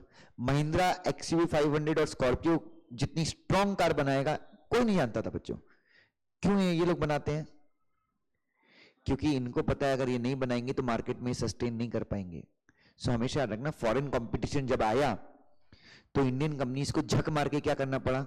इंप्रूव करना पड़ा। नहीं तो इंडियन कंपनी साली टिपिकल मारवाड़ी स्टाइल में बिजनेस कर रही थी, कस्टमर की औकात जीरो थी, कस्टमर को भाव ही नहीं दे। बजाज ऑटो वाला, बजाज चेतक स्कूटर खरीदने के लिए 15 साल का वेटिंग था। Can you imagine? 15 years waiting भाई। हम यहाँ पर तुम लोग को मैं मैसेज का रिप्लाई 2 मिनट नहीं करूं, तुम लोग 10 क्वेश्चन मार्क भेज देते हो मेरे को। 15 इयर्स का वेटिंग था। ये था, इंडियन लोग ऐसे कस्टमर को उल्लू बना रहे थे। जहां पे होंडा आया, जहां पे फॉरेन कॉम्पिटिटर्स आए, आज जा तू बजाज की कोई भी गाड़ी खरीदने जा, तू पैसे लेके जा, तेरे को तुरंत डिलीवरी दे देंगे। Getting my point?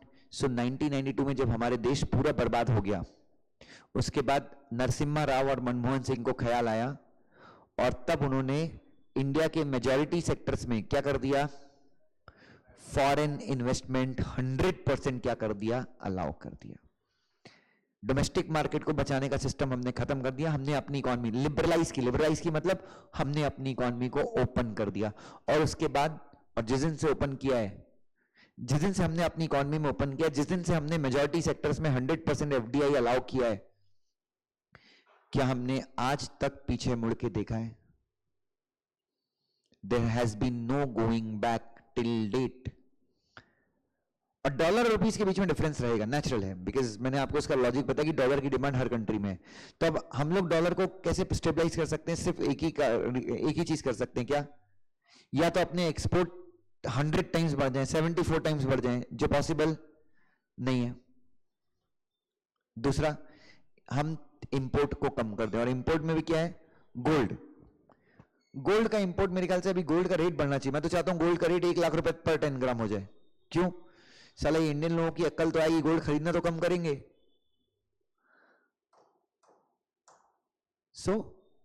या फिर आप क्या करो, सारा इलेक्ट्रिफिकेशन कर दो, सारी कार्स को क्या कर दो, आप लॉ बनाओ कि 2023 के बाद से जिस घर में पेट्रोल की कार रहेगी, सरकार के लोग आके उसको आग लगा सकते हैं। जहां पेट्रोल वाली कार दिखी, उठा के सीधे आग लगा दो। हाँ, मैं बीएमडब्ल्यू को तो, वो बीएमडब्ल्यू तो मेरी ऐसे पेट्रोल पीती है ना, मैं क्या बताऊं। हाँ? अरे खून चूसती हो तो साला 100 रुपए का पेट्रोल है, मेरे ख्याल से स्टार्ट होने में खत्म हो जाता है। ठीक है, तो इट टेक्स लॉट। और मैंने पेट्रोल वाली ली, पेट्रोल वाली सस्ती मिल रही थी ना, so I chose the petrol one. मैं भी आग लगाऊंगा, मुझे कोई दिक्कत नहीं है। और बच्चों, आप तो देखते हो, मैं भले मैं कितनी भी, मैंने बताया कार मैंने सिर्फ फेसबुक पे फोटो डालने के लिए ली थी। मुझे मेन अपनी क्विड से प्यार है, जिसको मैं आंख बंद करके चलाता हूँ, दुर दुर दुर दुर दुर दुर। और अभी तो मैंने उसमें 20,000 रुपए का म्यूजिक सिस्टम लगवाया है। मैं 20,000 इसलिए बोल रहा हूँ क्योंकि अच्छा है, एकदम मस्त म्यूजिक सिस्टम लगवाया। मैंने समझ गया बच्चों, आप नैनो भी खरीदो, कोई दिक्कत नहीं है, म्यूजिक सिस्टम कार के अंदर तगड़ा होना तो आपको अंदर से बहुत अच्छा फील होता है। सच नहीं बोल रहा है, मैंने जिस दिन से क्विड का म्यूजिक सिस्टम अपग्रेड किया है ना, उस दिन के बाद से मैंने बीएमडब्ल्यू अभी तक चलाई नहीं है। मतलब मुझे वो बीएमडब्ल्यू का म्यूजिक बहुत ही अच्छा है, लेकिन मैं बता रहा हूं, मैंने क्विड में जो म्यूजिक सिस्टम लगाया ना, वो इक्विवेलेंट है। जेबीएल का सिस्टम लगवाया पूरा, और जोरदार सिस्टम है। तो मैं वही बोल रहा हूं, मैं भी आग लगा दूंगा, मेरे को कोई दिक्कत नहीं है।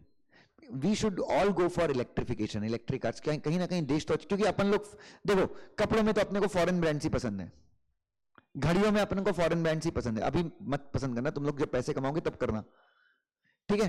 सो कहीं ना कहीं we have to reduce, what we have to reduce the import bills, and we should start with petrol diesel. और अपनी छोटी छोटी घर की जरूरतों में आप इंडियन ब्रांड्स प्रेफर कीजिए। जैसे अपन लोग रिन खरीदते हैं, एरियल खरीदते हैं, इसके बदले घड़ी खरीदिए, पतंजलि खरीदिए। हाँ, फेना ही लेना, निरमा खरीदिए। यस, और मैं सच बता रहा हूं, मैं भले ही घड़ी वाड़ी कपड़े वपड़े में फॉरेन ब्रांड्स ही यूज करता हूं, बट जितना हो सके मैं घर के लिए जब सामान खरीदता हूं, मैं चुन चुन के इंडियन ब्रांड्स ही निकालता हूं। कहीं तो अपन कोशिश कर सके। मंजन में कोलगेट के बदले क्या यूज करना चाहिए? डाबर यूज करना चाहिए। ए कोलगेट इंडियन है बोलते हैं। Colgate is a foreign brand, Colgate is a foreign brand, Colgate is a foreign brand in fact. नहीं, देखिए मैं आपको बोल रहा हूं फॉरेन ब्रांड मतलब कंपनी इंडियन है, Colgate is an Indian company, but इसके जो शेयर होल्डर्स हैं वो यूके के हैं, ठीक है। चलिए,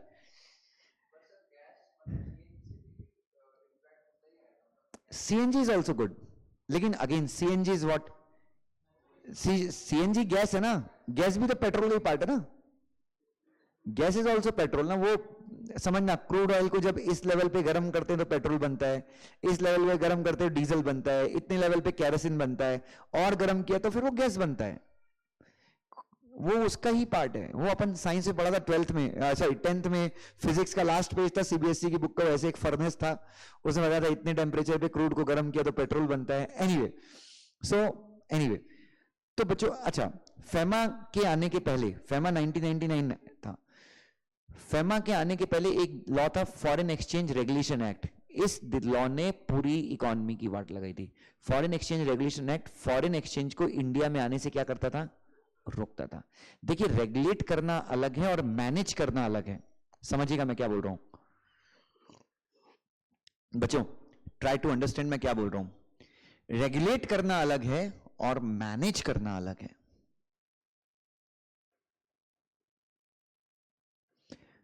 अगर मेरी एक बेटी है और उस बेटी को मैं दिन भर यही कहूं कि घर के अंदर रहो, बाहर मत निकलो, दूसरे लोगों से बात नहीं करो, ये लोग खराब होते हैं, ये अच्छे होते हैं, बाहर रहो, नहीं निकलना है बाहर, क्या कर रहा हूं मैं? अपनी बेटी को रेगुलेट कर रहा हूं, रिस्ट्रिक्ट कर रहा हूं। मेरी बेटी पक्का जब अपनी एज पे आएगी तो किसी लड़के को लेके भागेगी और उसके साथ शादी करेगी, गारंटी के साथ बोल रहा हूं।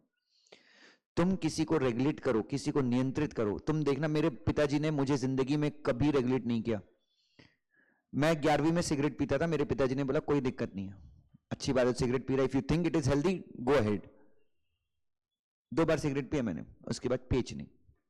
फर्स्ट ईयर में मैं दारू पीता था, पुणे आए थे, नया नया शौक था, दारू पीते थे, सारे दोस्त बिहारी थे तो रखे ही रहते थे अपने साथ में हमेशा। बिहारी थे, पंजाबी थे, झारखंडी थे तो वो रखे ही रहते थे, सारे दोस्त वैसे ही थे, उनके साथ दारू भी पिया। पापा को पता चल गया, ही सेड तेरे को अच्छा लगता है कि इट्स अ गुड थिंग, तेरा करियर बनेगा तो पी, मेरे को कोई मतलब नहीं है, अल्टीमेटली यू आर रिस्पॉन्सिबल। उस दिन के बाद से मैंने वो भी नहीं पी, आज तक नहीं पिया। उस दिन के बाद से आज कितने साल हो गए, मैंने आज तक नहीं पी। समझ में आ रहा है? So yes yes yes. फिर मेरे पापा को पता चल गया कि मेरी गर्लफ्रेंड है। मेरे पापा ने वहां पे कुछ बोला नहीं और मैंने उनकी कुछ सुनी भी नहीं, कि मुझे वहां पे पता था कि वहां पे कोई गलत काम नहीं है, ठीक है। अरे मजाक करूं, ऐसी कोई गर्लफ्रेंड मेरी थी ही नहीं आज तक। तो बच्चों मैं ये बोल रहा हूं, मैं ये कह रहा हूं, समझ में आ रहा है बच्चों? मेरे पिताजी ने मुझे कभी रेगुलेट नहीं किया, नियंत्रित नहीं किया। मेरे पिताजी ने मुझे मैनेज किया। क्या किया? मैनेज किया। रेगुलेट करोगे, तुम किसी बच्चे को रेगुलेट करो, मैं गारंटी के साथ बोलता हूं वो बच्चा बर्बाद हो जाएगा। या तो वो किसी को लेके भाग जाएगा, या फिर वो जिंदगी में इतना निकम्मा बनेगा, इतना निकृष्ट बनेगा कि वो हर एक चीज तुमसे पूछ के ही करेगा। तो लाइफ में, तो फेमा के पहले जो हमारे देश में क्या चल रहा था, फेमा के पहले जो हमारे देश में क्या था, फेरा था। तो फेरा ने क्या किया? सिर्फ और सिर्फ फॉरेन एक्सचेंज को इंडिया में आने से रोका, कि कोई भी कंपनी, फॉरेन, तू फॉरेन की कंपनी है, इंडिया में इन्वेस्ट मत कर, हट। एंड दैट्स द रीजन, इसके चलते हम लोग क्या हुए, हम पूरे खत्म हो गए 91 में। हाँ, क्या करने वाले थे?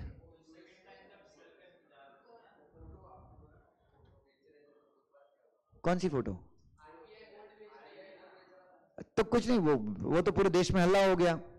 शी वांट्स टू नो कि वो आरबीआई जब गोल्ड बेच रही थी और उसका फोटो न्यूज पे आया था तो उसके बाद क्या होता। कुछ नहीं, पूरे देश में हल्ला हो गया। फिर उस समय चंद्रशेखर प्रधानमंत्री थे भारत के। कौन थे? चंद्रशेखर नहीं, सॉरी, नरसिम्हा राव। चंद्रशेखर की सरकार गिर गई थी और नरसिम्हा राव, तो उन्होंने बोला नहीं नहीं ये सब झूठ है, वो तो नॉर्मली हम गोल्ड को शिफ्ट करते रहते हैं, आरबीआई का प्रोसेस है। मना कर दिया उनने। और फिर नरसिम्हा राव और इनका बात हुआ मनमोहन सिंह का कि ये परमानेंट सोल्यूशन नहीं है, what can be the permanent solution. तो फिर शायद उस समय भारत की मदद इजराइल ने की थी। इजराइल ने बिना किसी कोलेट्रल के, बिना किसी सिक्योरिटी के हमको क्या दिया था? लोन दिया था। नहीं, वर्ल्ड बैंक ने मना कर दिया था। वर्ल्ड बैंक ने तो बोला गोल्ड लाओगे तो इलन ने, वर्ल्ड बैंक ने कोलेट्रल मांगा था, तो अपने वो कोलेट्रल था नहीं, क्योंकि कोलेट्रल गोल्ड था ना। और लोगों को पता चल गया कि पहली बार में वर्ल्ड बैंक ने लोन दिया नहीं था। पहला लोन अपने को दिया था बैंक ऑफ जापान ने। ठीक है, तो फिर ये लोग नरसिम्हा राव और मनमोहन सिंह मिले और इन्होंने बोला कि यार ये तो परमानेंट सोल्यूशन नहीं है, क्या करना चाहिए। फिर मनमोहन सिंह ने पार्लियामेंट में जो स्पीच दिया था उस दिन, वो आज तक याद रखना, there is nothing in the world that can stop an idea whose time has come and it is the time of India. ये there is no power in the world that can stop an idea whose time has come। ये मनमोहन सिंह ने ऐसी speech अपनी शुरू की थी parliament में, और पार्लियामेंट में उन्होंने बताया था कि मैं इकोनॉमिक को पूरा क्या कर रहा हूं? खोल रहा हूं सारे।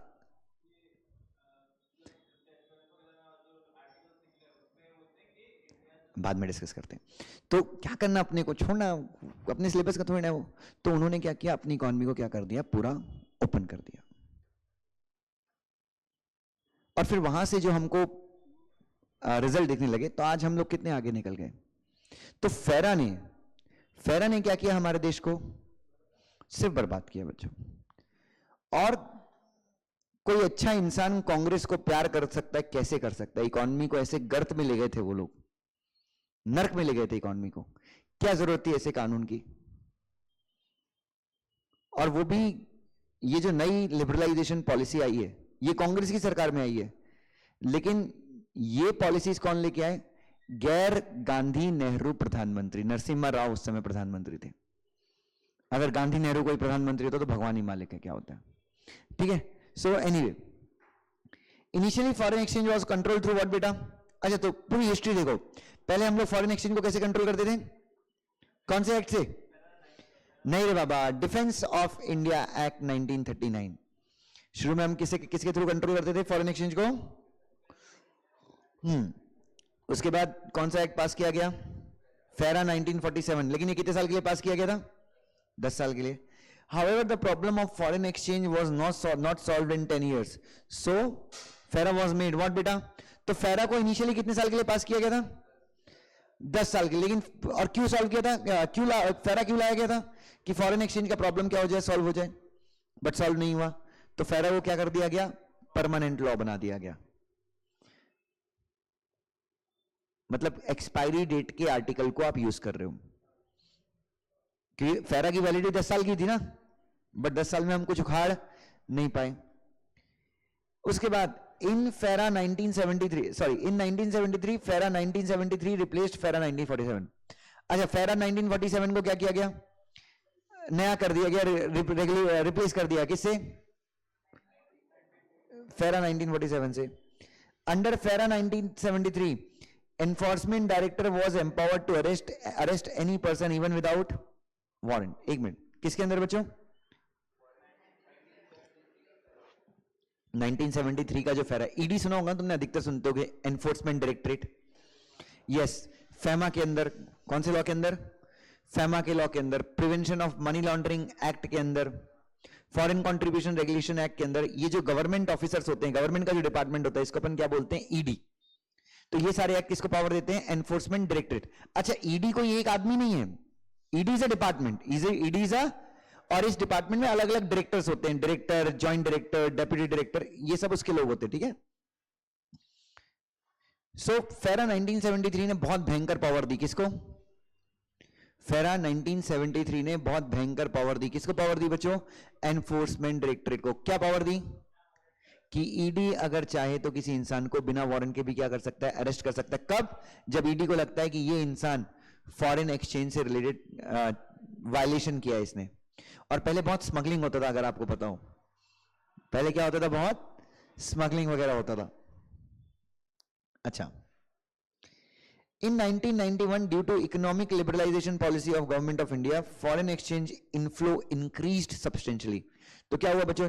जब अपनी इकोनॉमी ओपन अप हो गई, जब अपनी इकोनॉमी क्या हो गई बच्चों? जब अपनी इकोनॉमी को खोल दिया गया तो क्या हुआ? फॉरेन इन्वेस्टमेंट भारत में कम हो गया, बहुत ज्यादा बढ़ गया? भारत में बहुत ज्यादा बढ़ गया foreign investment. So in 1997 RBI constituted which committee बच्चों? तारापुर कमोडिटी ऑन व्हाट बेटा? On capital account. Capital account मतलब शेयर्स वगैरह से रिलेटेड। तो capital account convertibility basically foreign exchange मान लो, उसके ऊपर क्या बनाई? एक कमिटी बनाई। कौन से ईयर में? 1997 में। In order to cope up with economic liberalisation, और जो देखो फेरा का औकात खत्म हो गया था जब नया पॉलिसी आया ना, लिबरलाइजेशन पॉलिसी। तो फेरा और न्यू लिबरलाइजेशन पॉलिसी, इन दोनों के बीच में क्लैश होते थे कि फेरा फॉरेन एक्सचेंज को रोकता था, नई पॉलिसी फॉरेन एक्सचेंज को बुलाती थी। बच्चे पॉलिसी बड़ी होती है कि लॉ बड़ा होता है? नहीं, बड़ी पॉलिसी होती है। और पॉलिसी को इंप्लीमेंट करने के लिए क्या बनते हैं? लॉ बनते हैं। पॉलिसी बड़ी होती है ना। मोदी गवर्नमेंट की पॉलिसी ये है। मोदी गवर्नमेंट की पॉलिसी क्या है? इंडिया में फॉरेन इन्वेस्टमेंट बढ़ाना। तो इंडिया में जितने भी लॉ बनेंगे वो किस लिए बनेंगे? तो हमेशा याद रखना, हर एक गवर्नमेंट की एक पॉलिसी होती है, उस पॉलिसी को इंप्लीमेंट करने के लिए क्या बनाए जाते हैं? लॉ। तो हमारी पॉलिसी थी, लेकिन पॉलिसी को सपोर्ट कौन नहीं कर रहा था? फेरा सपोर्ट नहीं कर रहा था। तो सरकार ने क्या किया? 1 जून 2000 को कौन सा एक्ट लागू कर दिया? Foreign exchange management act 1999 applicable कर दिया। तो लागू कब से हुआ? फेमा 1999 लागू कब से हुआ? फेमा 1999 लागू हुआ कब से? 1 जून 2000 से। Is that clear? पक्का क्लियर है सबको? नाउ फेमा के ऑब्जेक्टिव क्या थे? Consolidate and amend the law relating to foreign exchange. इसका भी मुझे मतलब बता सकता है? अरे फॉरेन एक्सचेंज से रिलेटेड जितने भी पुराने लॉ थे उन सबको क्या करना? एक लॉ में बना कन्वर्ट कर देना, और थोड़े बहुत क्या करना? जो चेंजेस करना। फैसिलिटेटिंग एक्सटर्नल ट्रेड मतलब इंटरनेशनल ट्रेड को फैसिलिटेट करना। मेंटेनेंस ऑफ भारत में हमेशा क्या बना रहे? फॉरेन एक्सचेंज रिजर्व्स बने रहे। It also deals with what बेटा? इनबाउंड। इनबाउंड का मतलब अंदर आना। आउटबाउंड मतलब तो इंडिया में जो फॉरेन इन्वेस्टमेंट आता है उसको भी, उससे भी डील करना, और इंडिया के बाहर जो इन्वेस्टमेंट जा रहा है उससे भी डील करना। फेमा प्रोवाइड्स फॉर, फेमा के अंदर किन किन चीजों के प्रोविजन है? कौन कौन से? करंट अकाउंट एंड पढ़ेंगे अपन, डोंट वरी। उसके डीलिंग्स इन एडजस्टमेंट को कट करके वहां पे लिखना एडजुडिकेशन।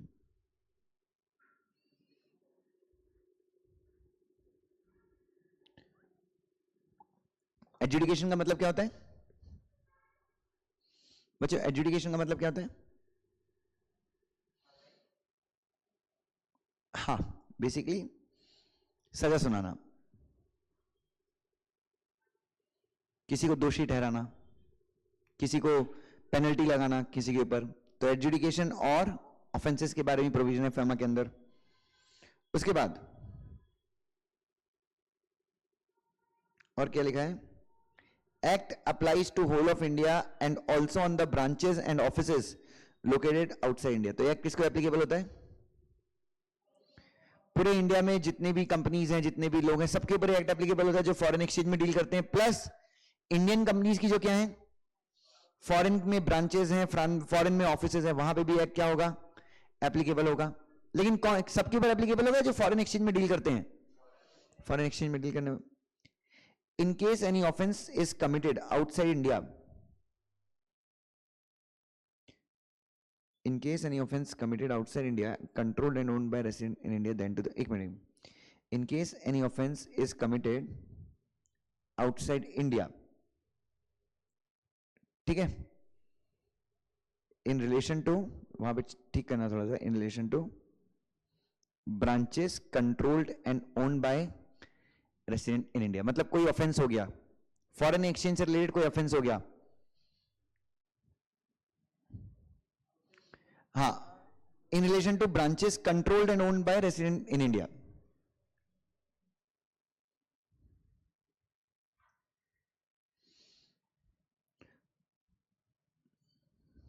फॉरेन एक्सचेंज से रिलेटेड क्या हो गया, फॉरेन एक्सचेंज से रिलेटेड कोई ऑफेंस हो गया, कहां पे ऑफेंस हो गया, इंडिया के बाहर कोई ऑफेंस हो गया, और उस ब्रांच को कंट्रोल कौन करता था, रेसिडेंट इन इंडिया. ऑफेंस वहां पे, और ऑफेंस किससे रिलेटेड है, फॉरेन एक्सचेंज से रिलेटेड है, तो भी ये एक्ट एप्लीकेबल होगा. कौन सा एक्ट, फेमा 1999. अच्छा, FEMA contains 7 chapters and is divided into 49 section. FEMA के अंदर 7 चैप्टर्स हैं. फेमा जो लॉ है इसके अंदर 7 चैप्टर्स हैं, 7 खंड हैं. कितने खंड हैं और कितने सेक्शंस हैं, 12 sections are operational part. 12 section क्या है, ऑपरेशनल पार्ट है. And other deals with what बेटा, violations, penalties and adjudication. Adjudication का मतलब होता है डिसीजन वगैरह पास करना. तो 12 सेक्शन ही, मतलब फेमा के अंदर अपने सिर्फ कितने पढ़ने हैं, लेकिन 12 सेक्शन कंप्लीट नहीं है. 12 सेक्शन के साथ में क्या पढ़ना है, रूल्स पढ़ना है बच्चों. ये बहुत पछड़े वाला काम है. तो फेमा एक्ट बहुत छोटा सा है, 49 सेक्शंस ही हैं, और उसमें से भी काम के सेक्शन कितने हैं, 12. तो फेमा अपने आप में देखो तो it's a very small law, but FEMA को बड़ा क्या बनाता है, उसके रूल्स. तो ध्यान से देखिए, the following rules are made under FEMA by central government. नीचे लिखे रूल्स सेंट्रल गवर्नमेंट ने बनाए, किसके अंदर, फेमा के अंदर. कौन कौन से रूल, ये encashment, authentication of document, current account. अपन क्या क्या पढ़ेंगे, ये पढ़ेंगे, ये पढ़ेंगे, एडजुडिकेशन इन प्रोसीडिंग ये नहीं पढ़ेंगे, अपीलेट ट्रिब्यूनल फॉर ये थोड़ा बहुत पढ़ेंगे. ठीक है. सो ये कुछ रूल्स हैं जो किसके अंदर बने हैं, फॉरेन एक्सचेंज मैनेजमेंट एक्ट के अंदर. So we are in this chapter. So अपना सबसे छोटा चैप्टर है बच्चों ये पूरे सिलेबस का. चलिए, we'll start with new chapter. This is the new chapter. Yes. नहीं, अब तुम लोग, ये तो सर ऐसे ही खत्म हो गया. ये चैप्टर बहुत खतरनाक वाला चैप्टर है. कौन सा चैप्टर है ये, तुम्हारा पुराने सिलेबस में जो था ईसीएल में, और तो ईसीएल का फेमा हो जाएगा बेसिकली ये. चलिए, विल स्टार्ट.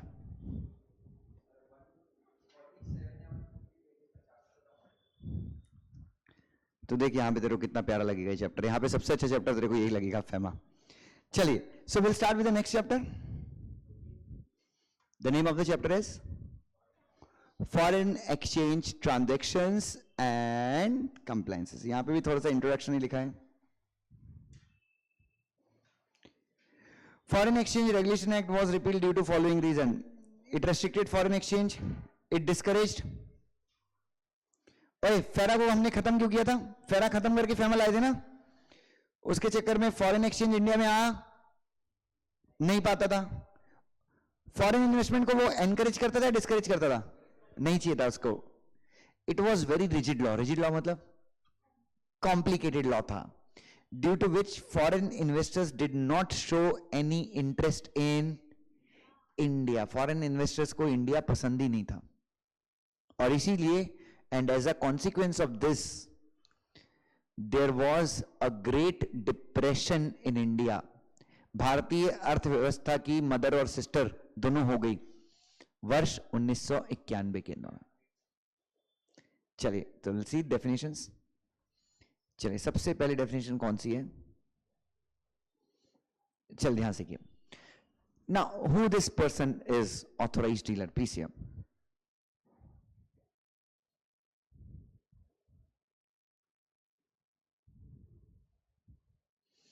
चलिए, सो जो अगला डिस्कशन मेरा आपके साथ है इस चैप्टर में, किसके ऊपर है बच्चों?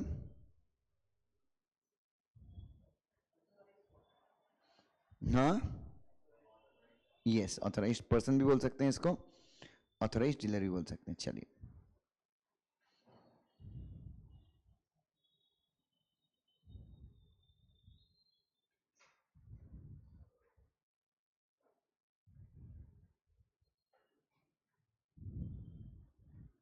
now who this person is? Authorised person और ऑथराइज्ड डीलर, ये कौन होता है? हाँ जी, अच्छा सुनो, चलो थोड़ा सा इसका बैकग्राउंड देखते हैं बच्चों। मैं दुष्यंत जैन हूं, मुझे यूएस जाना है घूमने के लिए, बहुत इच्छा है बच्चों मेरी यूएस घूमने जाने की। इस साल सोचा था, पासपोर्ट बनवाया था इस साल की घूमने घामने जाऊंगा, बट ठीक है कोरोना आ गया, बट जाऊंगा 2021 में। अगर अप्रैल मई तक पूरा चीजें नॉर्मल होती है तो मैं 10 दिन के लिए तो कम से कम यूएस जाने का मेरा बड़ा मन है। हाँ, अब वीजा तो मिल जाता है, अब जो भी हो भाई, अपना ट्रैवल एजेंट वो सब करा देगा, क्या करने का अपने को, ठीक है। सो यूएस जाने का एक बार, अभी तक कहीं नहीं गया हूं भाई, मेरे दोस्त लोग तो कहाँ कहाँ घूम लिए, तो अब यूएस जाने का मैं, चलो ठीक है। अब यूएस जाने के लिए बच्चों पैसे चाहिए? नहीं चाहिए, यूएस जाने के लिए पैसे नहीं चाहिए आपको। क्यों? क्योंकि आपको डॉलर चाहिए। So you need dollars, you need dollars, ठीक है। मेरे पास रुपए हैं, मेरे पास 10 लाख रुपए हैं, नहीं यार 10 लाख नहीं, 1 लाख ही खर्च करूंगा। सो आई हैव 1 लाख रुपीस। कितने हैं बच्चे मेरे पास? 1 लाख रुपए हैं। अब ये एक, लेकिन मैं यूएस जाऊंगा रुपए लेके, तो रुपए में की तो वैल्यू यूएस में है नहीं कुछ, तो मुझे क्या चाहिए? मुझे डॉलर्स चाहिए। तो बच्चों मुझे इस रुपए के अगेंस्ट मुझे डॉलर चाहिए, तो मैं रुपए को एक्सचेंज कराऊंगा, किस में एक्सचेंज कराऊंगा? डॉलर्स में एक्सचेंज कराने के लिए मैं किसके पास जाऊं? मेरे पास रुपए हैं और मुझे उस रुपए को डॉलर में कन्वर्ट कराना है, तो मैं किसके पास जाऊं? आरबीआई के पास जाऊं? पक्का? आरबीआई मुंबई में, पुणे में भी है। मैं आरबीआई जाऊं पैसे लेके और बोलूं कि मुझे इसका डॉलर दो, लात मार के निकाल देंगे मेरे को। Are you getting my point? Yes, मैं वही बोल रहा हूँ कि फॉरेन करेंसी आपको लेना है या देना है तो आप डायरेक्टली आरबीआई के पास नहीं जाते। और आरबीआई के पास कितने काम है? नोट प्रिंट करना है, दुनिया भर का काम है आरबीआई के पास। सो आरबीआई क्या करती है? आरबीआई कुछ लोगों को क्या करती है? ऑथोराइज कर देती है। आरबीआई क्या करती है बच्चों? What does the RBI do? RBI कुछ लोगों को क्या करती है? ऑथोराइज कर देती है, परमिशन दे देती है। क्या? कि आरबीआई के बिहाफ पे, किसके बिहाफ पे? फॉरेन एक्सचेंज में कौन डील कर सकता है? ऑथोराइज्ड डीलर, ठीक है। So banks, financial institutions, non banking financial companies, post offices, cooperative bank, urban cooperative bank, ये सारे लोग अगर चाहें तो क्या कर सकते हैं? मनी चेंजर, ये सारे लोग अगर चाहें तो क्या कर सकते हैं? ये सारे लोग आरबीआई से लाइसेंस ले सकते हैं, क्या काम करने का? Authorised dealer. तो एक बार आप ऑथोराइज्ड डीलर बन गए तो आप क्या करोगे? आपके मामा यूएस में रहते हैं, उनको, वो हर महीने आपको पैसे भेजते हैं, तो किसके थ्रू भेजेंगे? वो तो डॉलर भेजेंगे, आपको रुपए में चाहिए, तो कहां पे पैसे जमा कर देंगे? कनाई से वो ऐसे बैंक में अकाउंट खुलाएंगे जो ऑथोराइज्ड डीलर है, जो फॉरेन करेंसी में भी डील करता है। सो आप जितने ही बैंक देखते हो ना, एचडीएफसी, आईसीआईसीआई, एसबीआई, ये सब लोग क्या हैं? ये सब बैंक्स तो हैं ही हैं, बैंक्स तो हैं ही हैं, उसके अलावा क्या है ये लोग? बैंक्स होने के अलावा क्या है ये लोग?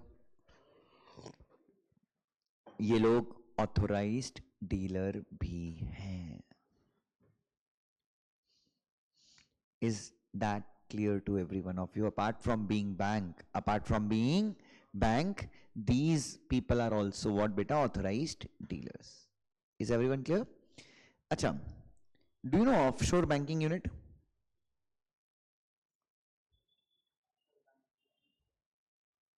ऑफशोर बैंकिंग यूनिट मतलब स्टेट बैंक ऑफ इंडिया, इसकी एक ब्रांच यूके में भी है, इसकी एक ब्रांच क्या है, यूके में भी है। तो क्या इसको भी ऑथराइज डीलर मान सकते हैं? और फॉरेन में एक इंडियन रहता है जिसका नाम है रमेश, यूके में एक इंडियन रहता है जिसका नाम क्या है? क्या रमेश यूके में एसबीआई की ब्रांच के साथ अकाउंट खोल सकता है? हाँ या ना? और वहां से पैसे कहां भेज सकता है? इंडिया भेज सकता है। सो नाउ, तो बच्चों जितने भी फॉरेन करेंसी के लेन देन के ट्रांजैक्शन होते हैं, समझना बच्चों, जितने भी क्या होते हैं, जितने भी फॉरेन करेंसी के लेन देन के ट्रांजैक्शंस होते हैं, वो सारे ट्रांजैक्शन फॉरेन करेंसी इंडिया में आए या फॉरेन करेंसी इंडिया के बाहर जाए। तो अगर मुझे कुछ पैसे यहां से यूएस भेजने हैं तो मैं किसके थ्रू भिजवाऊंगा? मैं वो रुपए जाके किसको दे दूंगा? ऑथराइज डीलर को दे दूंगा। ऑथराइज डीलर उस रुपए को किसमें कन्वर्ट करेगा और सामने वाली पार्टी को क्या करेगा? पे भी कर देगा। Is that clear? तो आरबीआई जिन लोगों को ऑथराइज करता है, आरबीआई जिन लोगों को क्या करता है, आरबीआई जिन लोगों को ऑथराइज करता है, किस चीज के लिए ऑथराइज करता है? फॉरेन करेंसी में डील करने के लिए। Those people are called as what बेटा? Those people are called as what बेटा? ऑथोराइज डीलर भी बोलते हैं, मनी चेंजर भी बोल सकते हैं, ऑफशोर बैंकिंग यूनिट भी बोल सकते हैं। लेकिन जो पढ़ा लिखा समझदार आदमी है वो पहले चेक करेगा कि हाँ ये बैंक है तो ये ऑथोराइज डीलर बैंक है। इसका काम सिर्फ मनी चेंजर। देखना तुम जैसे एयरपोर्ट पे जाते हो, कभी तुमको दिखना लिखा होगा थॉमस कुक करे लिखे हुए मिलता है, लिखता है देखना एयरपोर्ट पे कभी थॉमस कुक का वो रहता है। तो थॉमस कुक वाला क्या है? वो सिर्फ मनी चेंजर है। मनी चेंजर मतलब वो बैंक नहीं है, वो सिर्फ क्या है? ऑथोराइज डीलर है। वो सिर्फ मनी एक्सचेंज का काम करता है। और हर एक ऑथराइज डीलर की एक लिमिट फिक्स की है। क्या फिक्स की है? जैसे एचडीएफसी बैंक ऑथराइज डीलर है, इसकी लिमिट है $5 बिलियन, मतलब ये $5 बिलियन तक के क्या कर सकता है? ट्रांजैक्शंस कर सकता है। ठीक है, चलिए। सो एग्जामिनर का ये फेवरेट क्वेश्चन होता है ऑथराइज डीलर के ऊपर, एग्जाम में पूछते हैं। है? क्यों करेगा तू?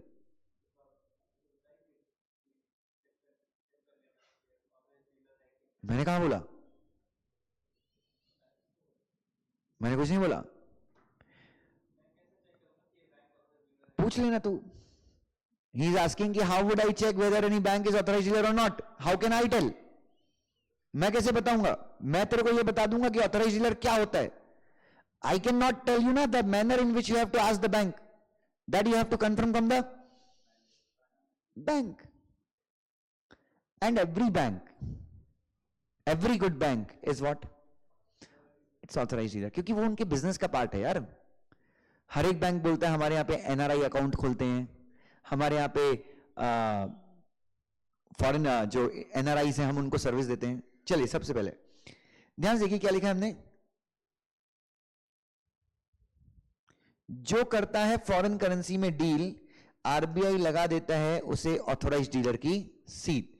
सो बेसिकली इसका मेन काम क्या है? इसका मेन काम क्या है? What is the main task of authorise dealer? Authorise dealer का मेन काम यह है क्या करना? फॉरेन करेंसी में क्या करना? डील करना।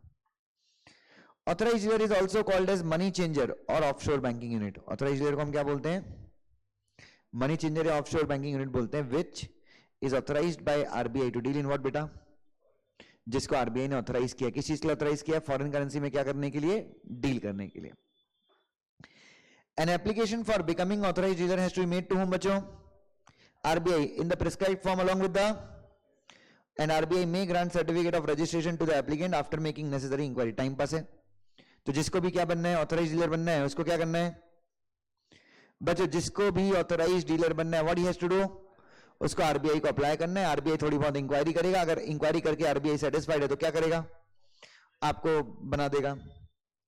If authorized dealer makes any violation of FEMA, authorized dealer अगर क्या करता है? FEMA को वायलेट करता है, या फिर RBI comes to know that authorized dealer or authorized person has provided what बेटा? Wrong information at the time of obtaining the registration. RBI may, after providing an opportunity of being heard, क्या कर सकता है? Cancel कर सकता है। क्या cancel कर सकता है? आपका जो सर्टिफिकेट ऑफ रजिस्ट्रेशन है उसको क्या कर सकता है? कैंसिल कर सकता है। सो नंबर वन, आप ऑथराइज डीलर हो तो मेक श्योर, क्या मेक श्योर करो, आप ये इंश्योर करो, आप ये इंश्योर करो कि आप फैमा का उल्लंघन ना करो। दूसरा, जब आप आरबीआई के साथ रजिस्टर होते हो तो मेक श्योर कि आप आरबीआई को रजिस्ट्रेशन के टाइम पे कोई गलत जानकारी ना दो, और अगर आप ऐसा करते हो तो आरबीआई आपको अपॉर्चुनिटी ऑफ बीइंग हर्ड देके आपका ऑथराइज्ड डीलर का सर्टिफिकेट क्या कर सकती है, कैंसिल कर सकती है। अच्छा, टोटल जो आपको रजिस्ट्रेशन मिलता है किस चीज का, ऑथराइज्ड डीलर का रजिस्ट्रेशन मिलता है, वो 4 कैटेगरी मिलता है। ठीक है, तो ये आपको याद व्याद करने की जरूरत नहीं है, सिर्फ ये ध्यान में रखना कि आप इनमें से, जैसे फॉर एग्जांपल अगर आप क्या हो, आप शेड्यूल कमर्शियल बैंक हो, स्टेट कोऑपरेटिव बैंक हो और अर्बन कोऑपरेटिव बैंक हो, तो आपको नेचुरली कौन सी कैटेगरी में रजिस्ट्रेशन मिलेगा, सबसे अच्छी कैटेगरी कौन सी होती है, कैटेगरी 1। जितने भी बड़े बैंक्स होते हैं, ये बेसिकली कौन सी कैटेगरी है, कैटेगरी 1 में बड़े बैंक्स आते हैं। कौन आता है कैटेगरी 2 में, cooperative bank and regional rural bank. Regional rural bank मतलब जो सिर्फ एक रीजन में काम करते हैं। कैटेगरी 3 में सिलेक्टेड फाइनेंस, ये एनबीएफसीज वगैरह। और कैटेगरी 4 में department of post and urban cooperative banks. ठीक है, अर्बन कोऑपरेटिव बैंक के पास 2 ऑप्शन है। क्या ऑप्शन है, वो कैटेगरी 1 में भी जा सकता है और कैटेगरी 4 में भी जा सकता है। तो ये उसके ऊपर डिपेंड करता है, किसके ऊपर डिपेंड करता है कि उसको किस कैटेगरी में रजिस्ट्रेशन चाहिए। Is that clear? चलिए बच्चों,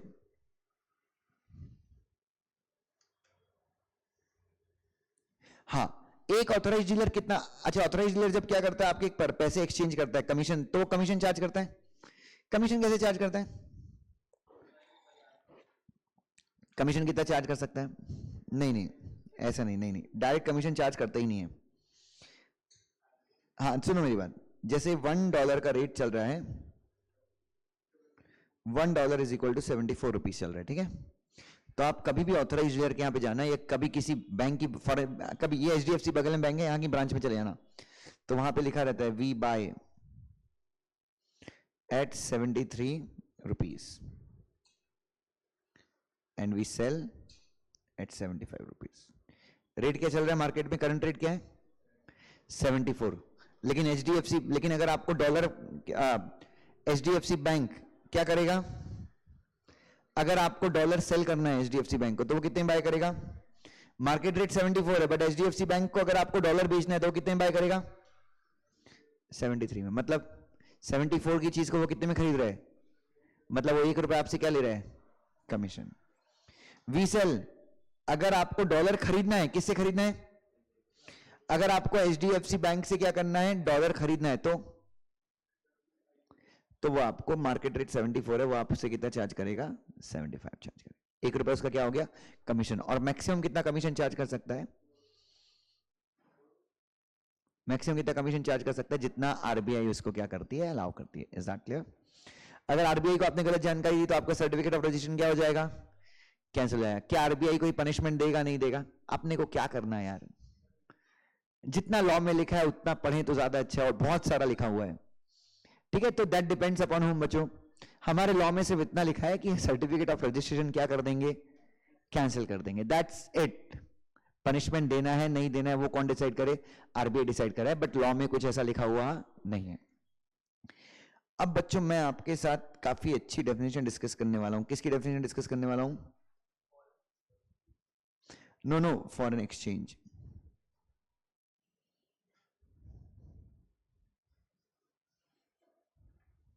चलिए ध्यान से देखिए बच्चों, सारे लोग ध्यान से देखना, एग्जाम में भी ये डेफिनेशन आ सकती है, एग्जाम में भी ये डेफिनेशन आ सकती है।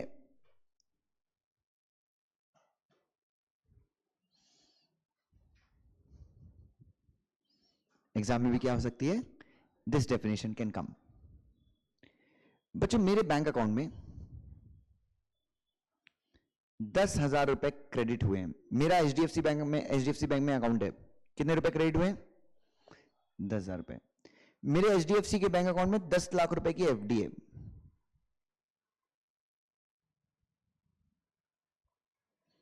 ठीक है, अच्छा ये कौन सी करेंसी में है, मेरे अकाउंट में ये इतने रुपए का डिपॉजिट है, इतने रुपए मेरे अकाउंट में क्रेडिट है, बट इस डिपॉजिट से और इस क्रेडिट से मुझे क्या करना है? पेमेंट करना है। कौन सी करेंसी में पेमेंट करना है? मेरे अकाउंट में डिपॉजिट्स हैं, पैसे रखे हुए हैं, इंडियन रुपीस में हैं। किस में है? इंडियन रुपीस में है।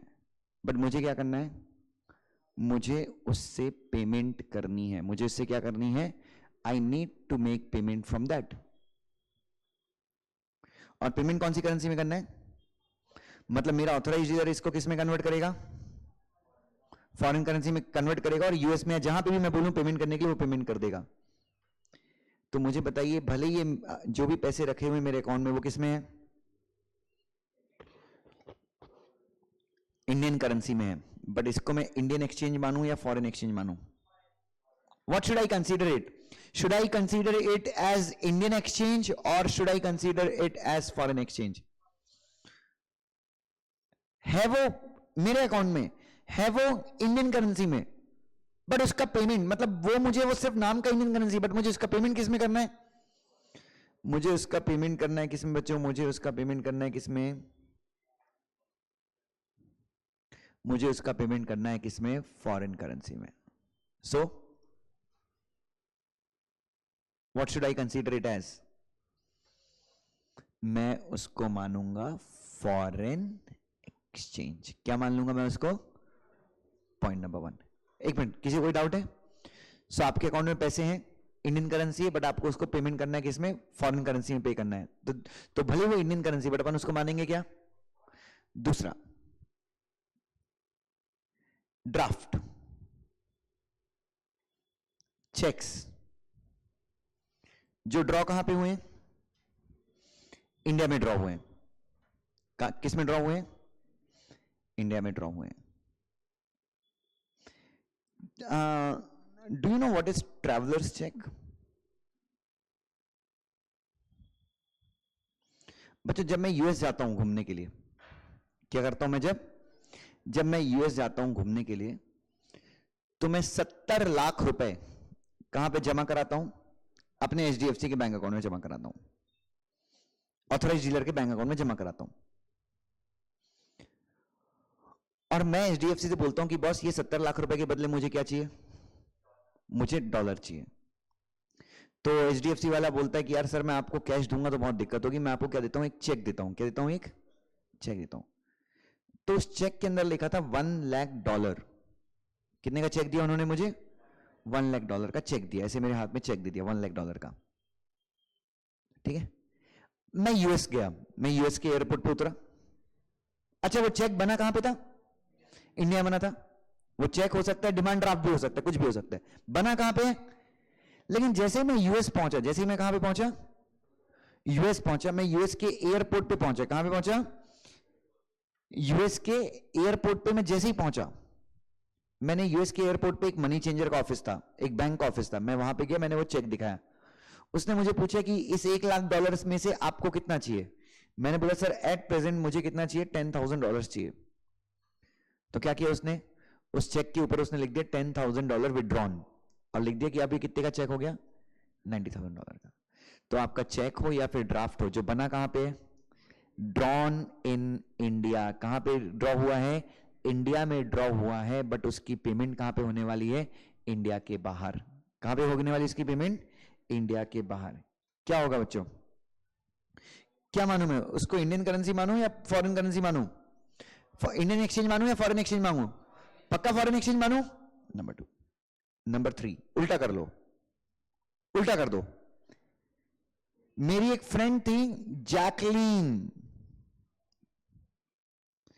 जो यूएस से आ रही है पुणे मुझसे मिलने, और वो वहां से $1,00,000 का चेक लेके आ रही है इंडिया में मेरे ऊपर खर्च करने के लिए। चेक कहां पे ड्रॉ हुआ है? Traveller cheque. ड्राफ्ट कहां पे जमा ड्रॉ बना है?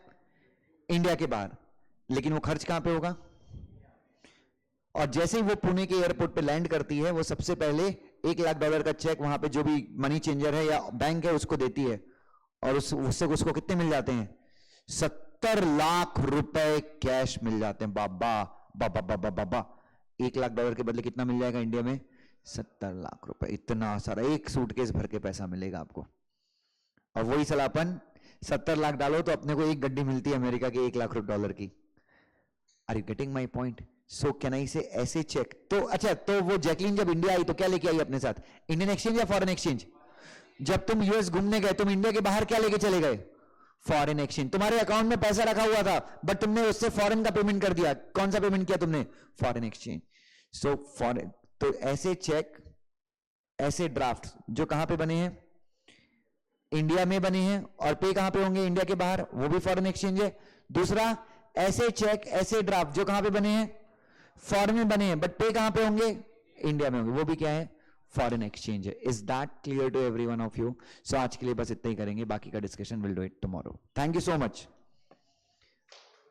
चलिए, सो बच्चों आज का लेक्चर अपना, चलिए बच्चों, सो मिलते हैं।